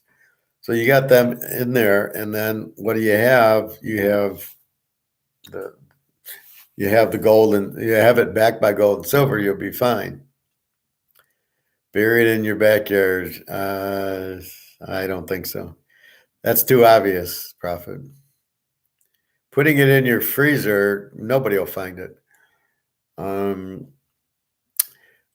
but that's the idea. Is you have to have the dollars backed by gold and silver, some anchor, right? So think of this as a balloon. If you don't have it tied to the ground where that's it, it'll just keep floating, and that's what you basically have now. It just floats. So it doesn't matter if they come out with a digital currency or not.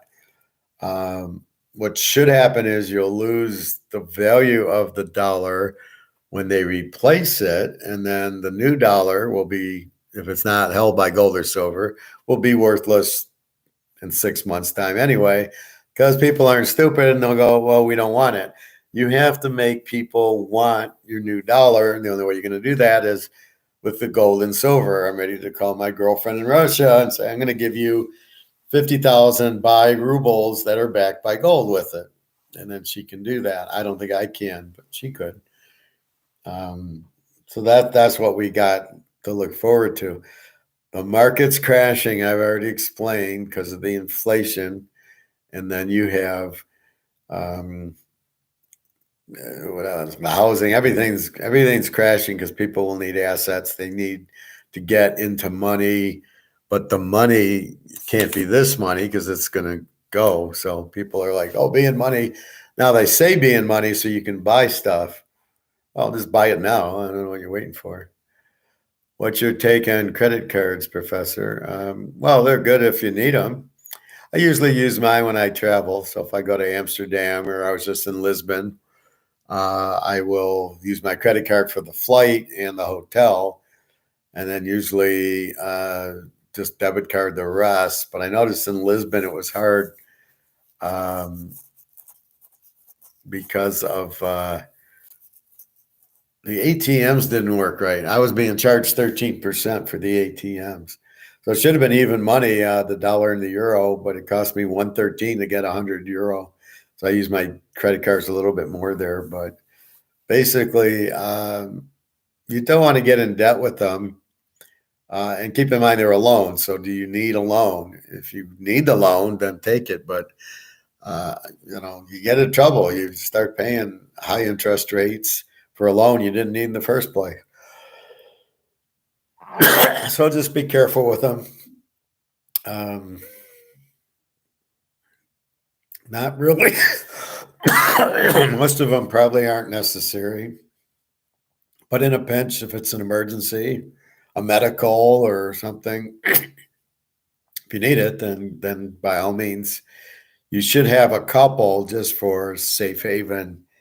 I've been buying gold with mine just because I'm in a catch 22 waiting for a new job and then trying to buy um, gold. So I've been buying gold with mine.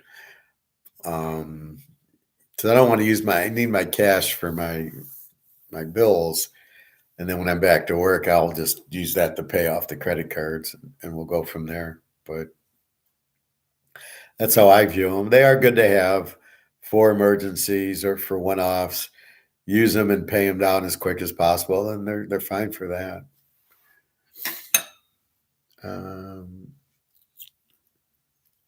So this will be interesting to see what happens. All I know is what's going to happen is going to happen in January 20. They're waiting for 2023. Now, supposedly, Russia's going to shut down all the utilities to Europe. It'll be vastly reduced. My girlfriend in the Ukraine now she doesn't get lights during the day. They cut off her heat for a little bit, so they're restricting her. She does have it to sleep, and at night she does have lights again. She loses them, she gets them back, all this stuff. But we'll see what happens. But it's not. Well, it's mostly the middle Europe, Germany and France, and all these countries are going to be in trouble on a cold winter about having the electricity and the heat. So we will see what's going on. All I know is my friends in Europe, the prices are much higher. I read what's happening in Russia and in the Ukraine with my girlfriends there about things being more expensive and everything. So we will see. It's going to be rough, and there's no reason for it. And then what are they going to do? The euro's collapsing, so the yen's collapsing, the UK's collapsing. They're all collapsing.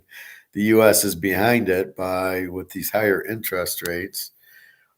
This is going to be very interesting times, but the only out is gold and silver, which is why I keep saying it. Because, okay, when I first discovered it, I said, well, where can I put my money? Well, maybe I'll buy euros or Swiss francs. And I realized they're in the same situation. They're being printed to death too. So therefore, I probably don't want to be in any other currency, which led me to start buying gold and silver about 2 years ago. Again, it's the false demand, which I talked about last week, where people think there's no demand for gold. Look at the price dropping. Why do I want to buy it with the price going down? And as I said, the derivative market, the paper market, is fooling everybody into believing that there's no market. Nobody wants it. It's low.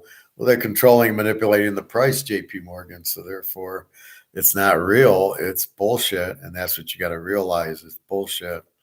The reality, it's sort of like the Cincinnati game, right? That's a perfect example. What did I warn you? I don't know why it's 3.5, but bet Cincinnati, and Cincinnati's going to beat them, and Cincinnati did beat them.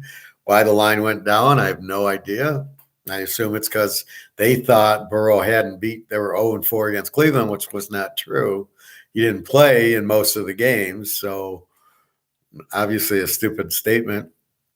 And the fact that, so it's the same thing. People will tell you don't buy gold and silver or, that, but yet that's not the reality. Gold's down because the derivative is the same bullshit as bet on Cleveland yesterday. Now, how did that go? So we understand it's critical to understand what's going on, which we get. So therefore, it's all about we understand it's gold and silver, and then just run and buy it. In a worst case, what's the worst thing that can happen? It didn't move. And okay, I'll sell it back to the coin guy and get my money back, which is basically what would happen. You'd lose a little bit of money in the spread, and that's how they kind of scam you. They buy it back from you at spot, but they sell it at 100 over. So when they say they'd only make $5, that's from the mint, not from when these people come in and sell it. They're not giving them. They're not losing. They're not winning only $5. All right, so we got the pros. We got to do some analysis. This is just first blush. So your playoff games next week: San Francisco, Seattle, Minnesota, Baltimore, the Miami Buffalo game, Atlanta, Detroit and the Jets, Kansas City, Philly, Carolina, Dallas and Jacksonville, Tennessee and San Diego, Cincinnati and Tampa Bay, the Giants and Washington. Let's see how it did yesterday. Mini Detroit. Mini was the playoff game. Now Detroit's kind of edging in. The overwork there. Mini would have lost. The Jets and Buffalo playoff game. It went just that way. Baltimore Pitt. You'd have bet Baltimore. They needed it. They win. Cincy Cleveland. Cincy. They win. Tennessee Jacksonville. They're the only ones who let you down as the playoff team needing to win, and then they lose. Dallas, they don't cover, but we know that spread's too high. Philly and the Giants, Philly kills them. KC beats Denver, covers our teaser anyway. TB and the Niners just destroy Tampa. Seattle loses to Carolina in a must-win game. Miami, San Diego wins as the home dog, and then tonight it would be New England. Now, keep in mind when there's two, it becomes a then you got to look at that. Like Seattle needed the game, but they're such a weak defense. We bet the game over, so it's not always that. Bobby, any new good videos on Gold Server you recommend? Well, go watch the guy 103 that I show you about. He's good.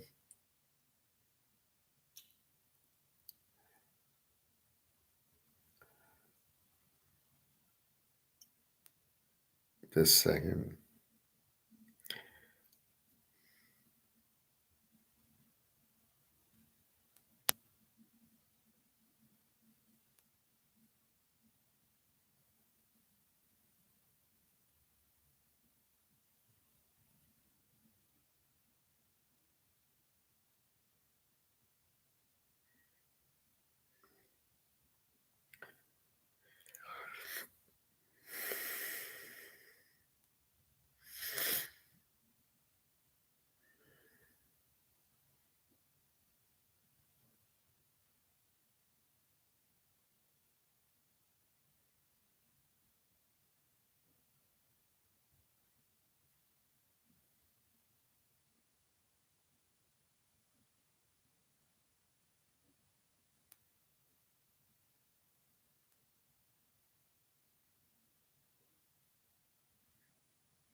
Yeah, just a second.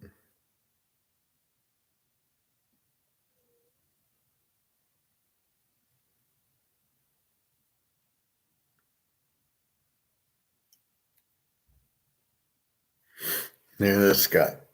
So watch this one. Just subscribe to him. He's usually pretty good and gives the good insight. This is the guy I watch, and then there's one I watch with the glasses, also from the UK. And they just say, get out of fiat, buy your gold and silver, quit fucking around. And this London Paul guy, I found this to be, I never heard of him before. He was a guest on there, and he really explained it well. So I highly recommend watching this. I watched it twice. I'll probably watch it one more because there's just so much in it.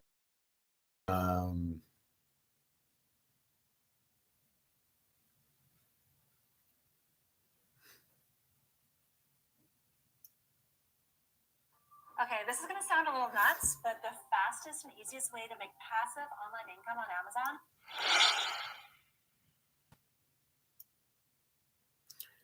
Amazon. This other guy, Alistair McLean, he's very good too. These are both like bankers.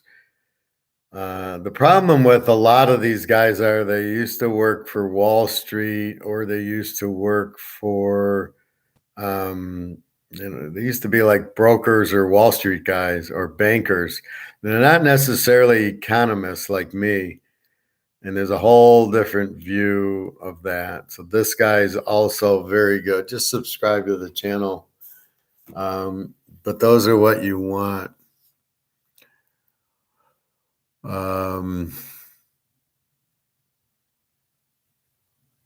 Prophet needs to go buy gold and silver as well. If he watches us, our class, he does. I know Nick does. Nick needs more gold. Let's keep it rolling. Well, we'll try, Nick. London Paul got it. I will search after claim. London Paul was very good. I'd never heard of him before, but after watching him, you don't even see the guy. You just you hear his voice, but he really seems to nail it. So that's what you have. But understand why we buy it. It's A, it's protection, and B, you're going to get a double bang on it because you're getting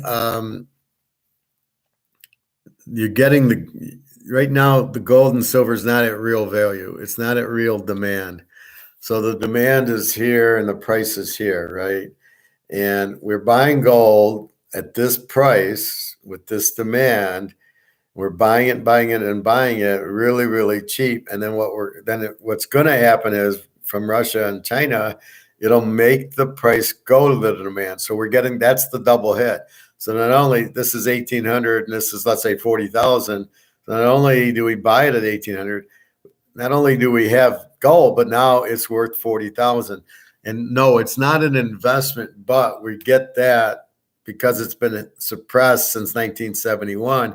We get the jack up to that price, and that's the key to it. So that's why we get the double hit. Not only will it go to the 40, 50 grand, but we're buying it cheap, but we own gold, which we can't. This doesn't protect us. This is not backed. It's backed by the fucking government. Who wants that? We've learned we're smarter than that. We know they don't protect us. Nick, going to buy more gold, silver after the season ends when I have a little more to spend. Buy a little silver now if you can. I'm a little worried that if you wait till February, you might not find it, and it might not be at the price. Maybe you'll get lucky, but we'll see. Think about getting another chain to celebrate another winning season. Yeah, I mean, anything like that, go and enjoy anything gold. Keep in mind this on mine, since I bought this in 95, this was my master's present to myself. I was going to buy a gold ring. Now, this is when gold was $250 an ounce. I was going to buy a class ring, and the class ring was $800. And it was like, what the fuck? So I went to the jewelry store, real high-end jeweler, and he had this, and this was $550. So I assume this is 2 ounce. This is 18 karat, which means if gold's 2,000, this is 3/4 of the 2,000. And that's the difference with the coin. It's an ounce. It's a 1 ounce pure. It's not 75%. It's 1 ounce of it. And that's the difference of the coin versus the jewelry. So this is basically, if gold's 2,000, this is 1,500 an ounce or $3,000. But so just keep that in mind when you are buying the jewelry. You're not buying a full ounce. There's other metals in it, and you're buying 18 karat of it. So you're buying I think it's 14 karat. So you're not even buying 3/4. You're buying like 60% gold. So just understand that, but you're going to pay as if it's a whole ounce. So just be careful there.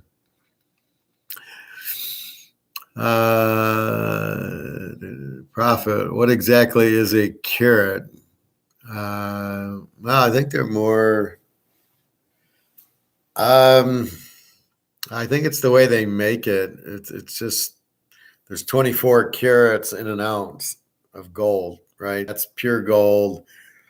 So when you get 18 carats of the of okay, so this is 18. There's 18 carats of gold in the whole chain, right? And there's 24 is pure gold, which means there's 6 ounces of silver or platinum or nickel or other things in us to make this chain. So when you want 24 carats, that's the makeup of the ounce of gold. If you bought a coin, you're getting 24 karat gold. So that's what it is. It's the makeup of the gold or this. I don't know if silver is carats, but you want to get as close to 99.999% pure as you can. But as long as it's 1 ounce, when you buy a coin, you're buying 1 ounce of gold. That's all you care about. You don't care if it's 18 karat, as long as, because this is not 1 ounce. This is 18 carats of an ounce of gold versus the coin is 24 karat. It's the gold is 1 ounce of gold that you're buying. So 24 carats equals 1 ounce in net weight. In jewelry, yes. In the coin, you don't care because it'll say 1 ounce of gold. So as long as it says 1 ounce, that's what I show you, right? When I show you the gold, it says 1 ounce of gold. It doesn't say 24 karat. It doesn't need to. You're buying 1 ounce of gold. That's what. So even if this is 18, if this is 1 ounce, then you're buying 1 ounce. That you'd have to weigh it and then see how much gold it is. But that's what you're buying. So you always want to buy. The coins are 1 ounce. Keep in mind in the jewelry. So if Nick goes to a jewelry store, he needs to ask them how many ounces of gold is in this, and they need to show him and tell him, and then he needs to bring a magnet and put the magnet up there. And if the magnet sticks, he just laughs at him and walks out. If the magnet repels and it won't stick, that means this is real gold. And then he wants an ounce of gold, so he needs to buy an ounce of necklace or bracelet or whatever it is he's buying. But you need to ask how much gold is in it, right? I want 1 ounce, or what am I getting here? I'm getting 3/4 of an ounce of gold. Like, what am I buying? And that's what he needs to go ask the jewelers is how much gold is in here per ounce. Now I got those Highland Mint sports coins, the two tones, the silver with the gold overlay. The gold overlay has no value apparently. Only the silver, and it says 1 ounce of silver. So if I have a Michael Jordan that's a silver, it's worth like $65 because it's Jordan. But it's the ounce of silver that it's worth. Even if it's two-toned, it doesn't. There's no real gold value to the two-toning. So keep that in your mind. There's no extra value for the two-tone Emmett Smiths or Joe Montanas or anything. It's the ounce of silver is what you got, and then you get a little bonus. I know Kobe Bryant's like 150 for his 1 ounce silver. So keep that in mind if you have the sports ones. They are worth more than the $40, $50 an ounce silver. They're worth, the Jordan's worth 100, the Kobe. So keep that in mind, but because they'll also have that value in it. So anyway, that's what's happening with that. But gold will protect you.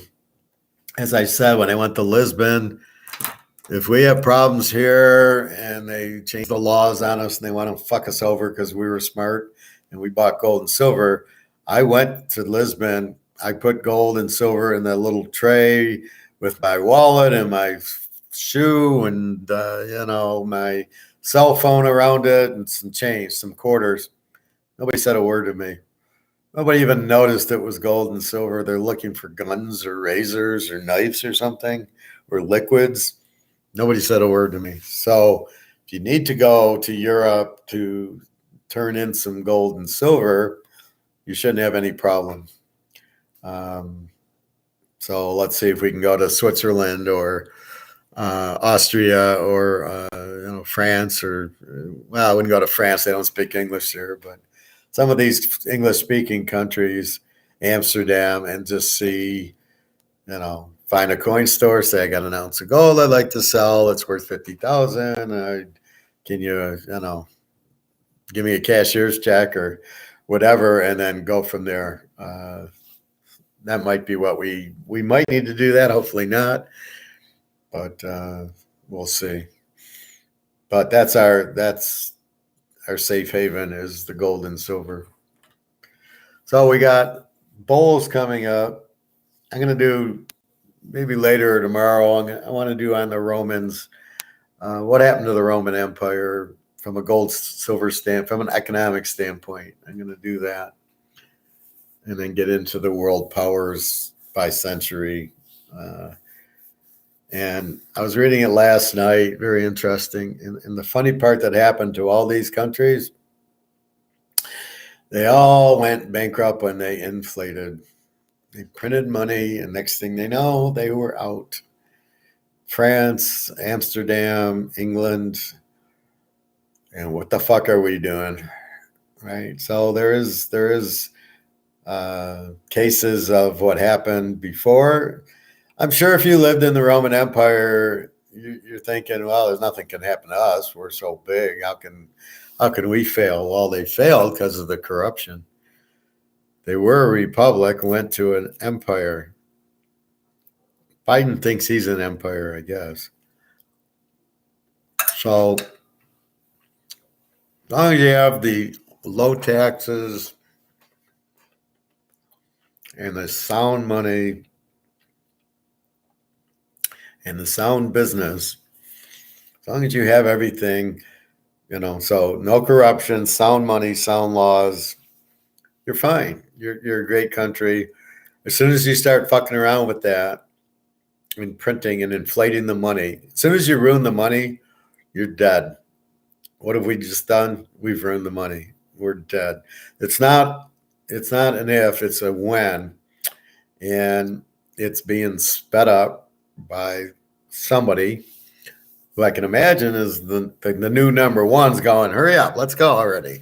We want to be number one. And that person looks like China with 40,000 tons of gold. When gold goes from 1,800 to 50,000, and when the U.S. realizes that they don't have any gold and they need it, and they need to have a dollar backed by gold or they're fucked, that's when the fun starts, because China's going to say, well, yeah, I know you guys have been keeping it at 1,800, but I really want to make money on my gold, and I bought a lot at 1,800. How about 40,000 for an ounce? How would that sound?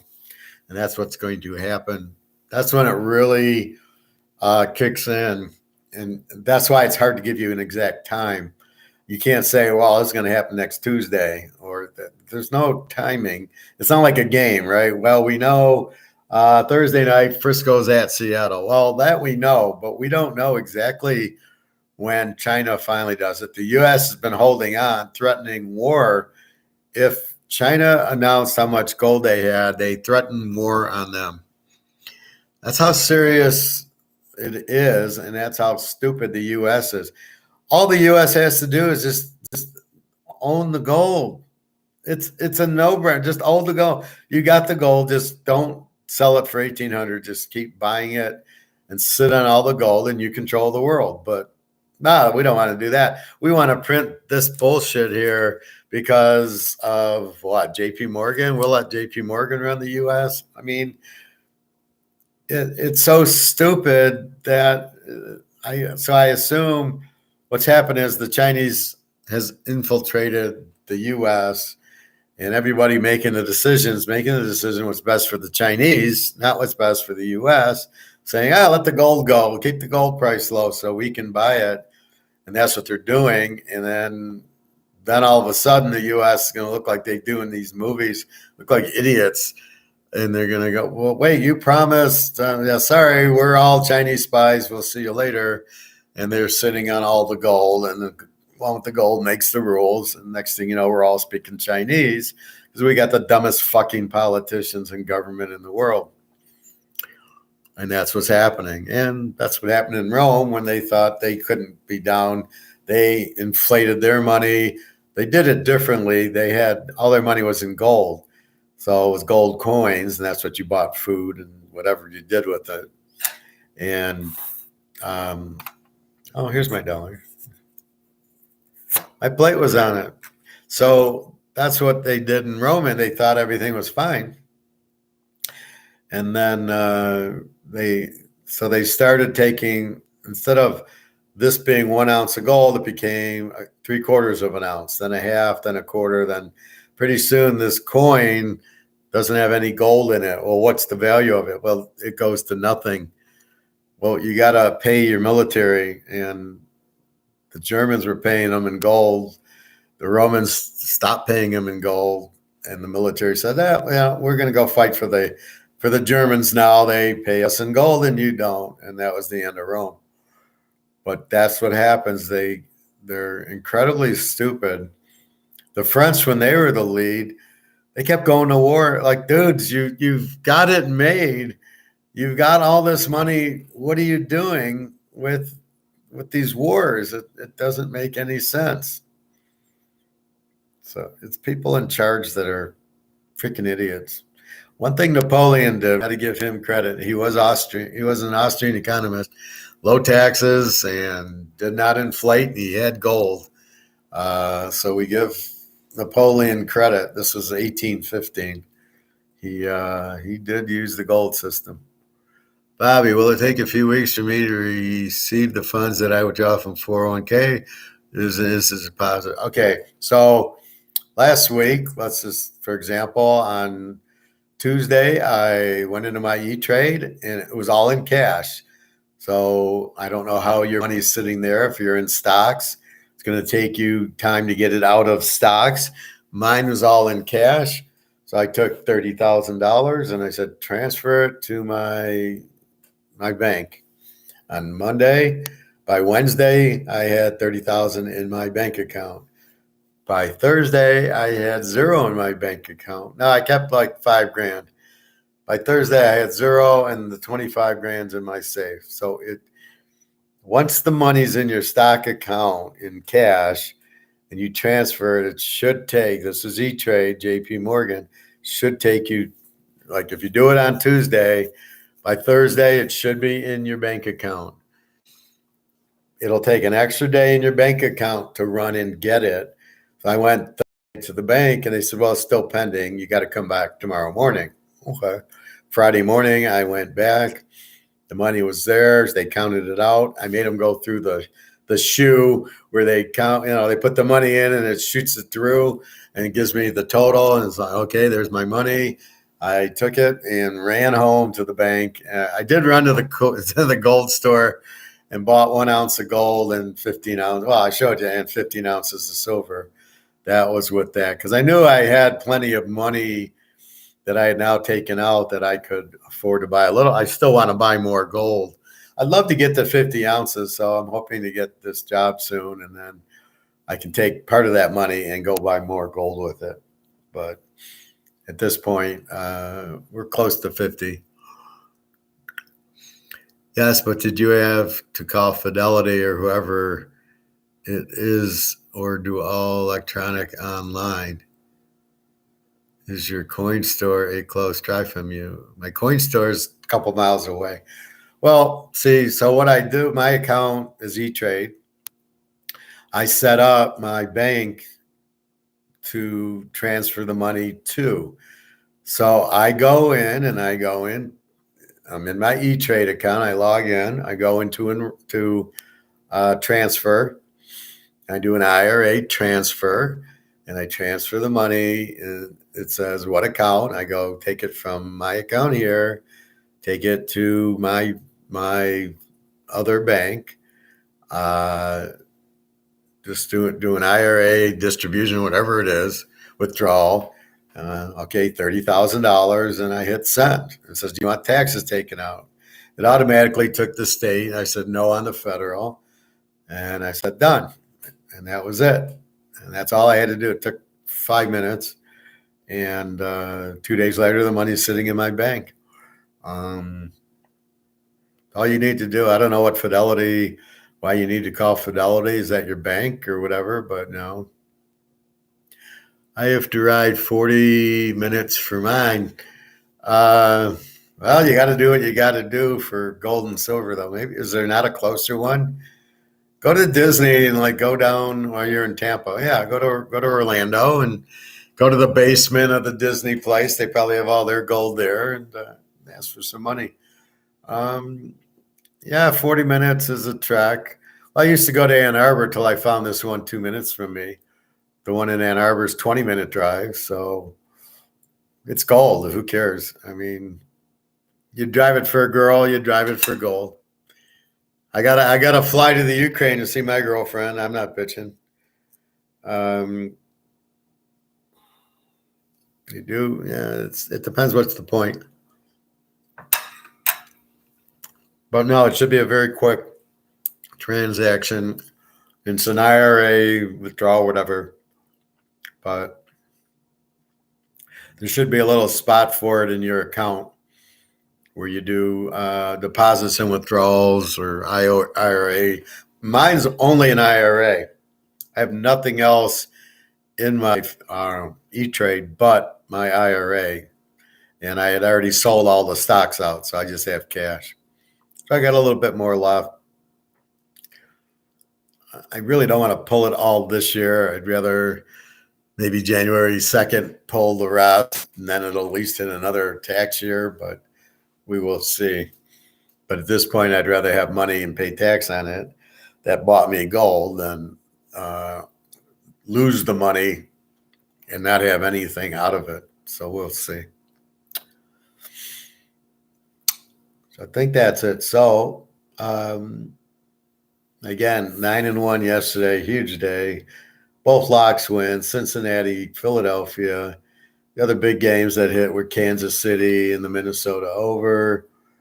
We hit the Seattle over, and we hit San Diego in a couple of teasers. It was very strong day. It's about time. I've been kind of well, the first few weeks, the pros are terrible, but I finally lately I've been better. And the last couple of weeks have been really strong in the NFL. So I look forward to another 4 or 5 weeks of that. Again, now posted on this is, again, $125 for the bowl special. Also, if you want $200 for the rest of the year, we'll get you the bowls and the pros. Because right now, if you buy the bowls, you're just going to buy $75 package for the pros or the $200 for the month pros. So I'll just give you the $200 for the rest of the year, pro and college. So we'll see. I lost the Tennessee game. Otherwise, I crushed everything. The first bowl game is the 16th, Miami of Ohio, UAB. So basically this weekend.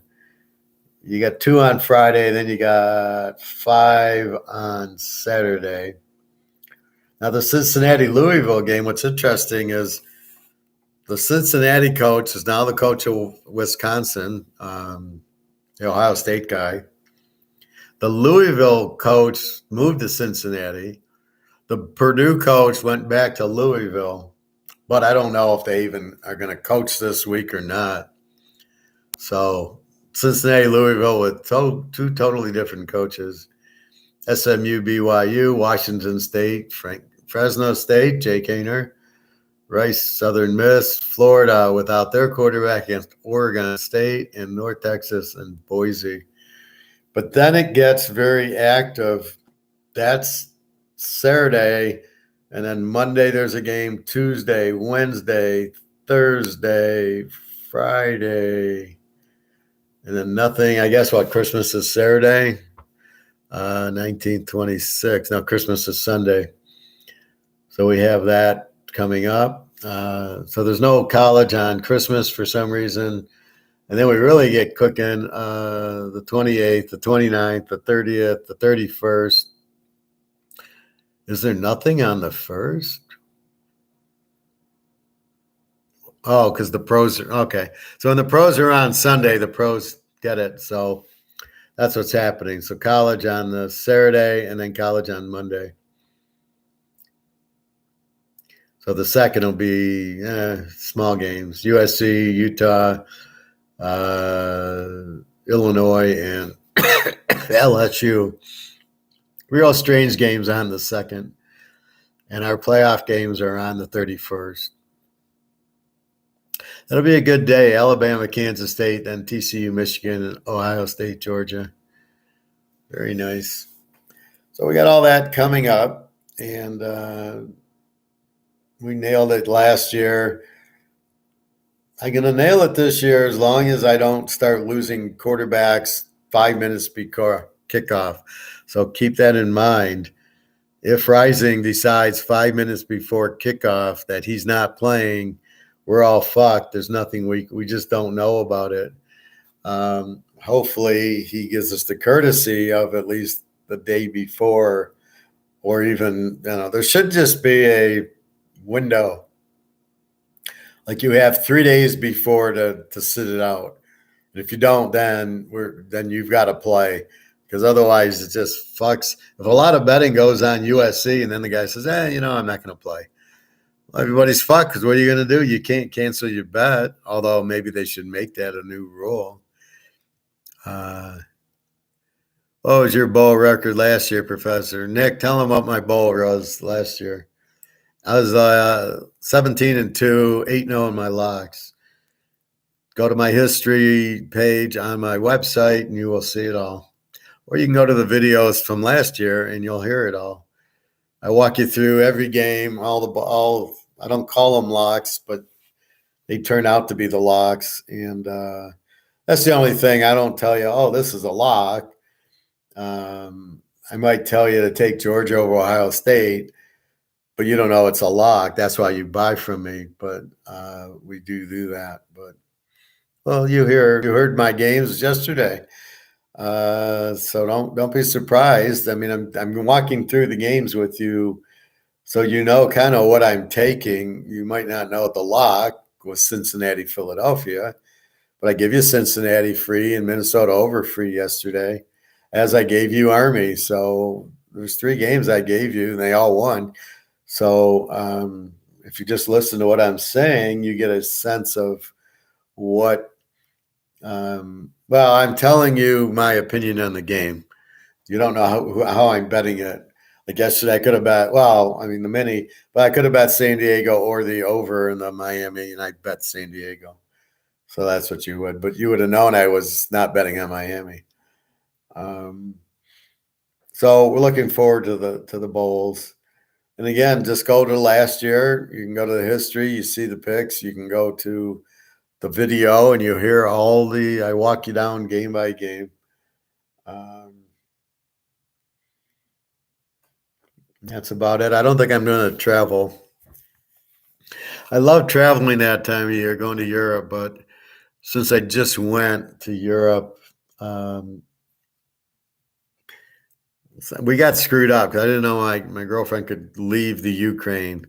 And if I known, we would have met in the summer and went to a nice summer place, and then we would have met for Christmas. But because I didn't know she could travel, I thought, because I couldn't fly there, we meet. So we met in November, and now, so I'm not going to travel Christmas. So it's kind of ridiculous.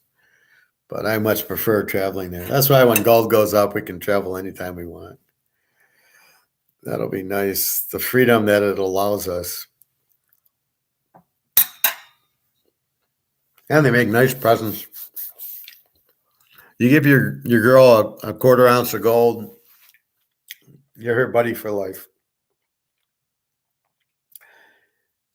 Anyway, I think that's it. The pros we'll get more into later in the week. It's early, probably Thursday. We'll do some economic, little shorter ones that'll be right there. But we'll talk. I want to talk Romans tomorrow, and we'll start getting into the bowls probably Thursday, I guess. Bowls Thursday, pros Friday. Although we'll do the pro on Thursday, San Diego or Frisco, Seattle. And that should be good. So a lot of good bowl games that I love that will just hope nobody's sitting out. Anything on Monday night that you're past? I'm not taking anything tonight. First of all, I was so hot yesterday, and then the Monday always screws it up, so I don't want to touch it. New England needs the game for the playoff, over under 43.5. Anytime it's Kyler Murray with the over defense, you tend to like that. I don't think New England can handle Kyler Murray. Probably over 37.5 seems like a low number. So New England doesn't have this defense like they used to. There's Mike Vrabel, Teddy Bruschi, Ty Law. They're not there anymore. And he doesn't have Brady. He's got Jones. I just think high scoring. Oh, you want to play the game over? I'm not playing it. I haven't added it. I won't. Off I go. So we got Thursday night, and then Friday the bowls start for a nice 2 or 3 weeks. So again, 1.25 buys you all the bowls that I play. I don't play every one, but most of them. And there'll be plenty of locks. Last year was 8 locks and 8 winners, 0 losers on my locks. And that's about it. So having a wonderful season, considering the pros are such a slow start, but I've been on fire with college the whole year, and it hasn't stopped. I think I had one bad week or something, and that was like Rising isn't playing, or Bo Nix for Oregon. That was like the only way I lost is the quarterback didn't announce he wasn't playing. But we found our new buddy Kansas, and we just bet it over every week, and it wins every week. Kansas State, and we that's what we do. That's what separates me from the rest of these guys is I find the teams that we bet on, right? I'm not biased to it. Like I heard some guy on the radio when he poo-poos Kansas. Well, they're not really that good. I don't care how good they are. They go over every week. They score 40 points a game, and their defense sucks. And they're a perfect over team, and I keep betting them over, as do I do with Oak State and Baylor and the rest of the conference, Oklahoma. So I don't care. I'm looking at, can I make money with the team? Yes, with Kansas over. So we look at Kansas, 4.5, 67 with Arkansas. Beautiful. We'll go over with Kansas. As long as Jefferson plays, we know Kansas's guys aren't sitting out.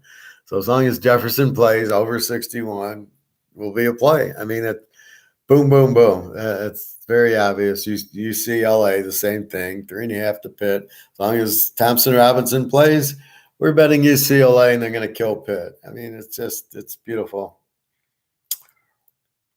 This will be interesting. I'd love to see South Carolina beat Notre Dame. And then Kansas, I'm dying to see Kansas State just crush Alabama. They're going to kill them. I mean, they're going to because Alabama won't even try. I read where they lost five stars decommitted to Alabama. They must not have made the payments on the house payments. Normally, Alabama gives the parents houses for coming there. So this will be interesting. Georgia and then TCU over Michigan. So we will start placing those bets soon because nobody on Georgia or TCU is sitting out, right? Michigan, they still could have guys sit out because that's the norm for Michigan. These guys are a bunch of pussies that we don't want to get hurt. How are you doing in the pros? Oh, none of you guys have made it in the pros yet? Okay. Meanwhile, the whole Georgia team's in the pros. All right. Well, I think we're good.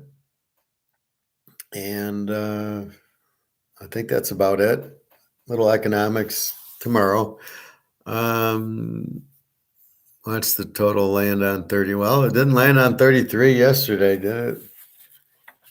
Let's see. Well, Buffalo and the Jets was 32. Baltimore and Pitt was 30. Cincinnati, Cleveland was 33. And that's it.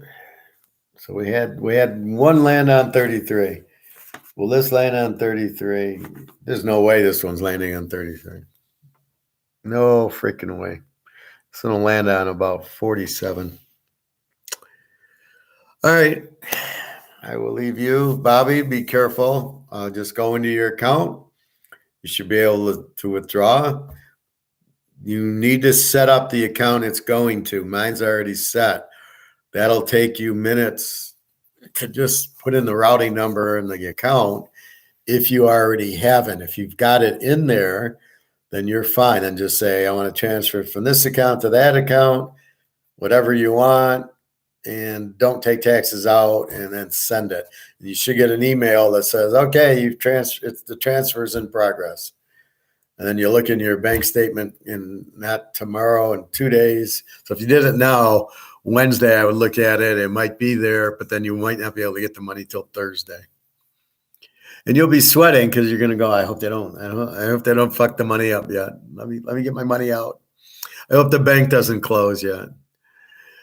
Easy +9 and over, and the over. Well, there's no, the under would be 50. Over is 37.5. You take the points with the over. There you go. If you want to tease it like that, absolutely. But anyway, huge day. All right. Well, I think that's it. www.teaserking.com. Keep in mind, stay away from the derivative market. It's fake, the paper gold. Just understand it's not real. And when your friends go, gold's down again, just tell them to fuck themselves. That it's paper. You're into physical, and you get the last laugh. Anyway, so www.teaserking.com. Again, the bowl package is there, 125. You get all the bowl picks through the playoffs, through the Georgia TCU game. You get for $200 if you want, and tell me. Just buy a $200 pack and say, well, I'm buying the bowls with the pros for the rest of the year. I'll give you that password, and that would be $200 for the rest of the year. And I'll cover you there. Anyway, so that's about it. Good luck tonight if you're betting, or we'll be back tomorrow. And again, if you need me, get my email off the site, www.teaserking.com. All right, everybody. Have a great day. Thank you very much.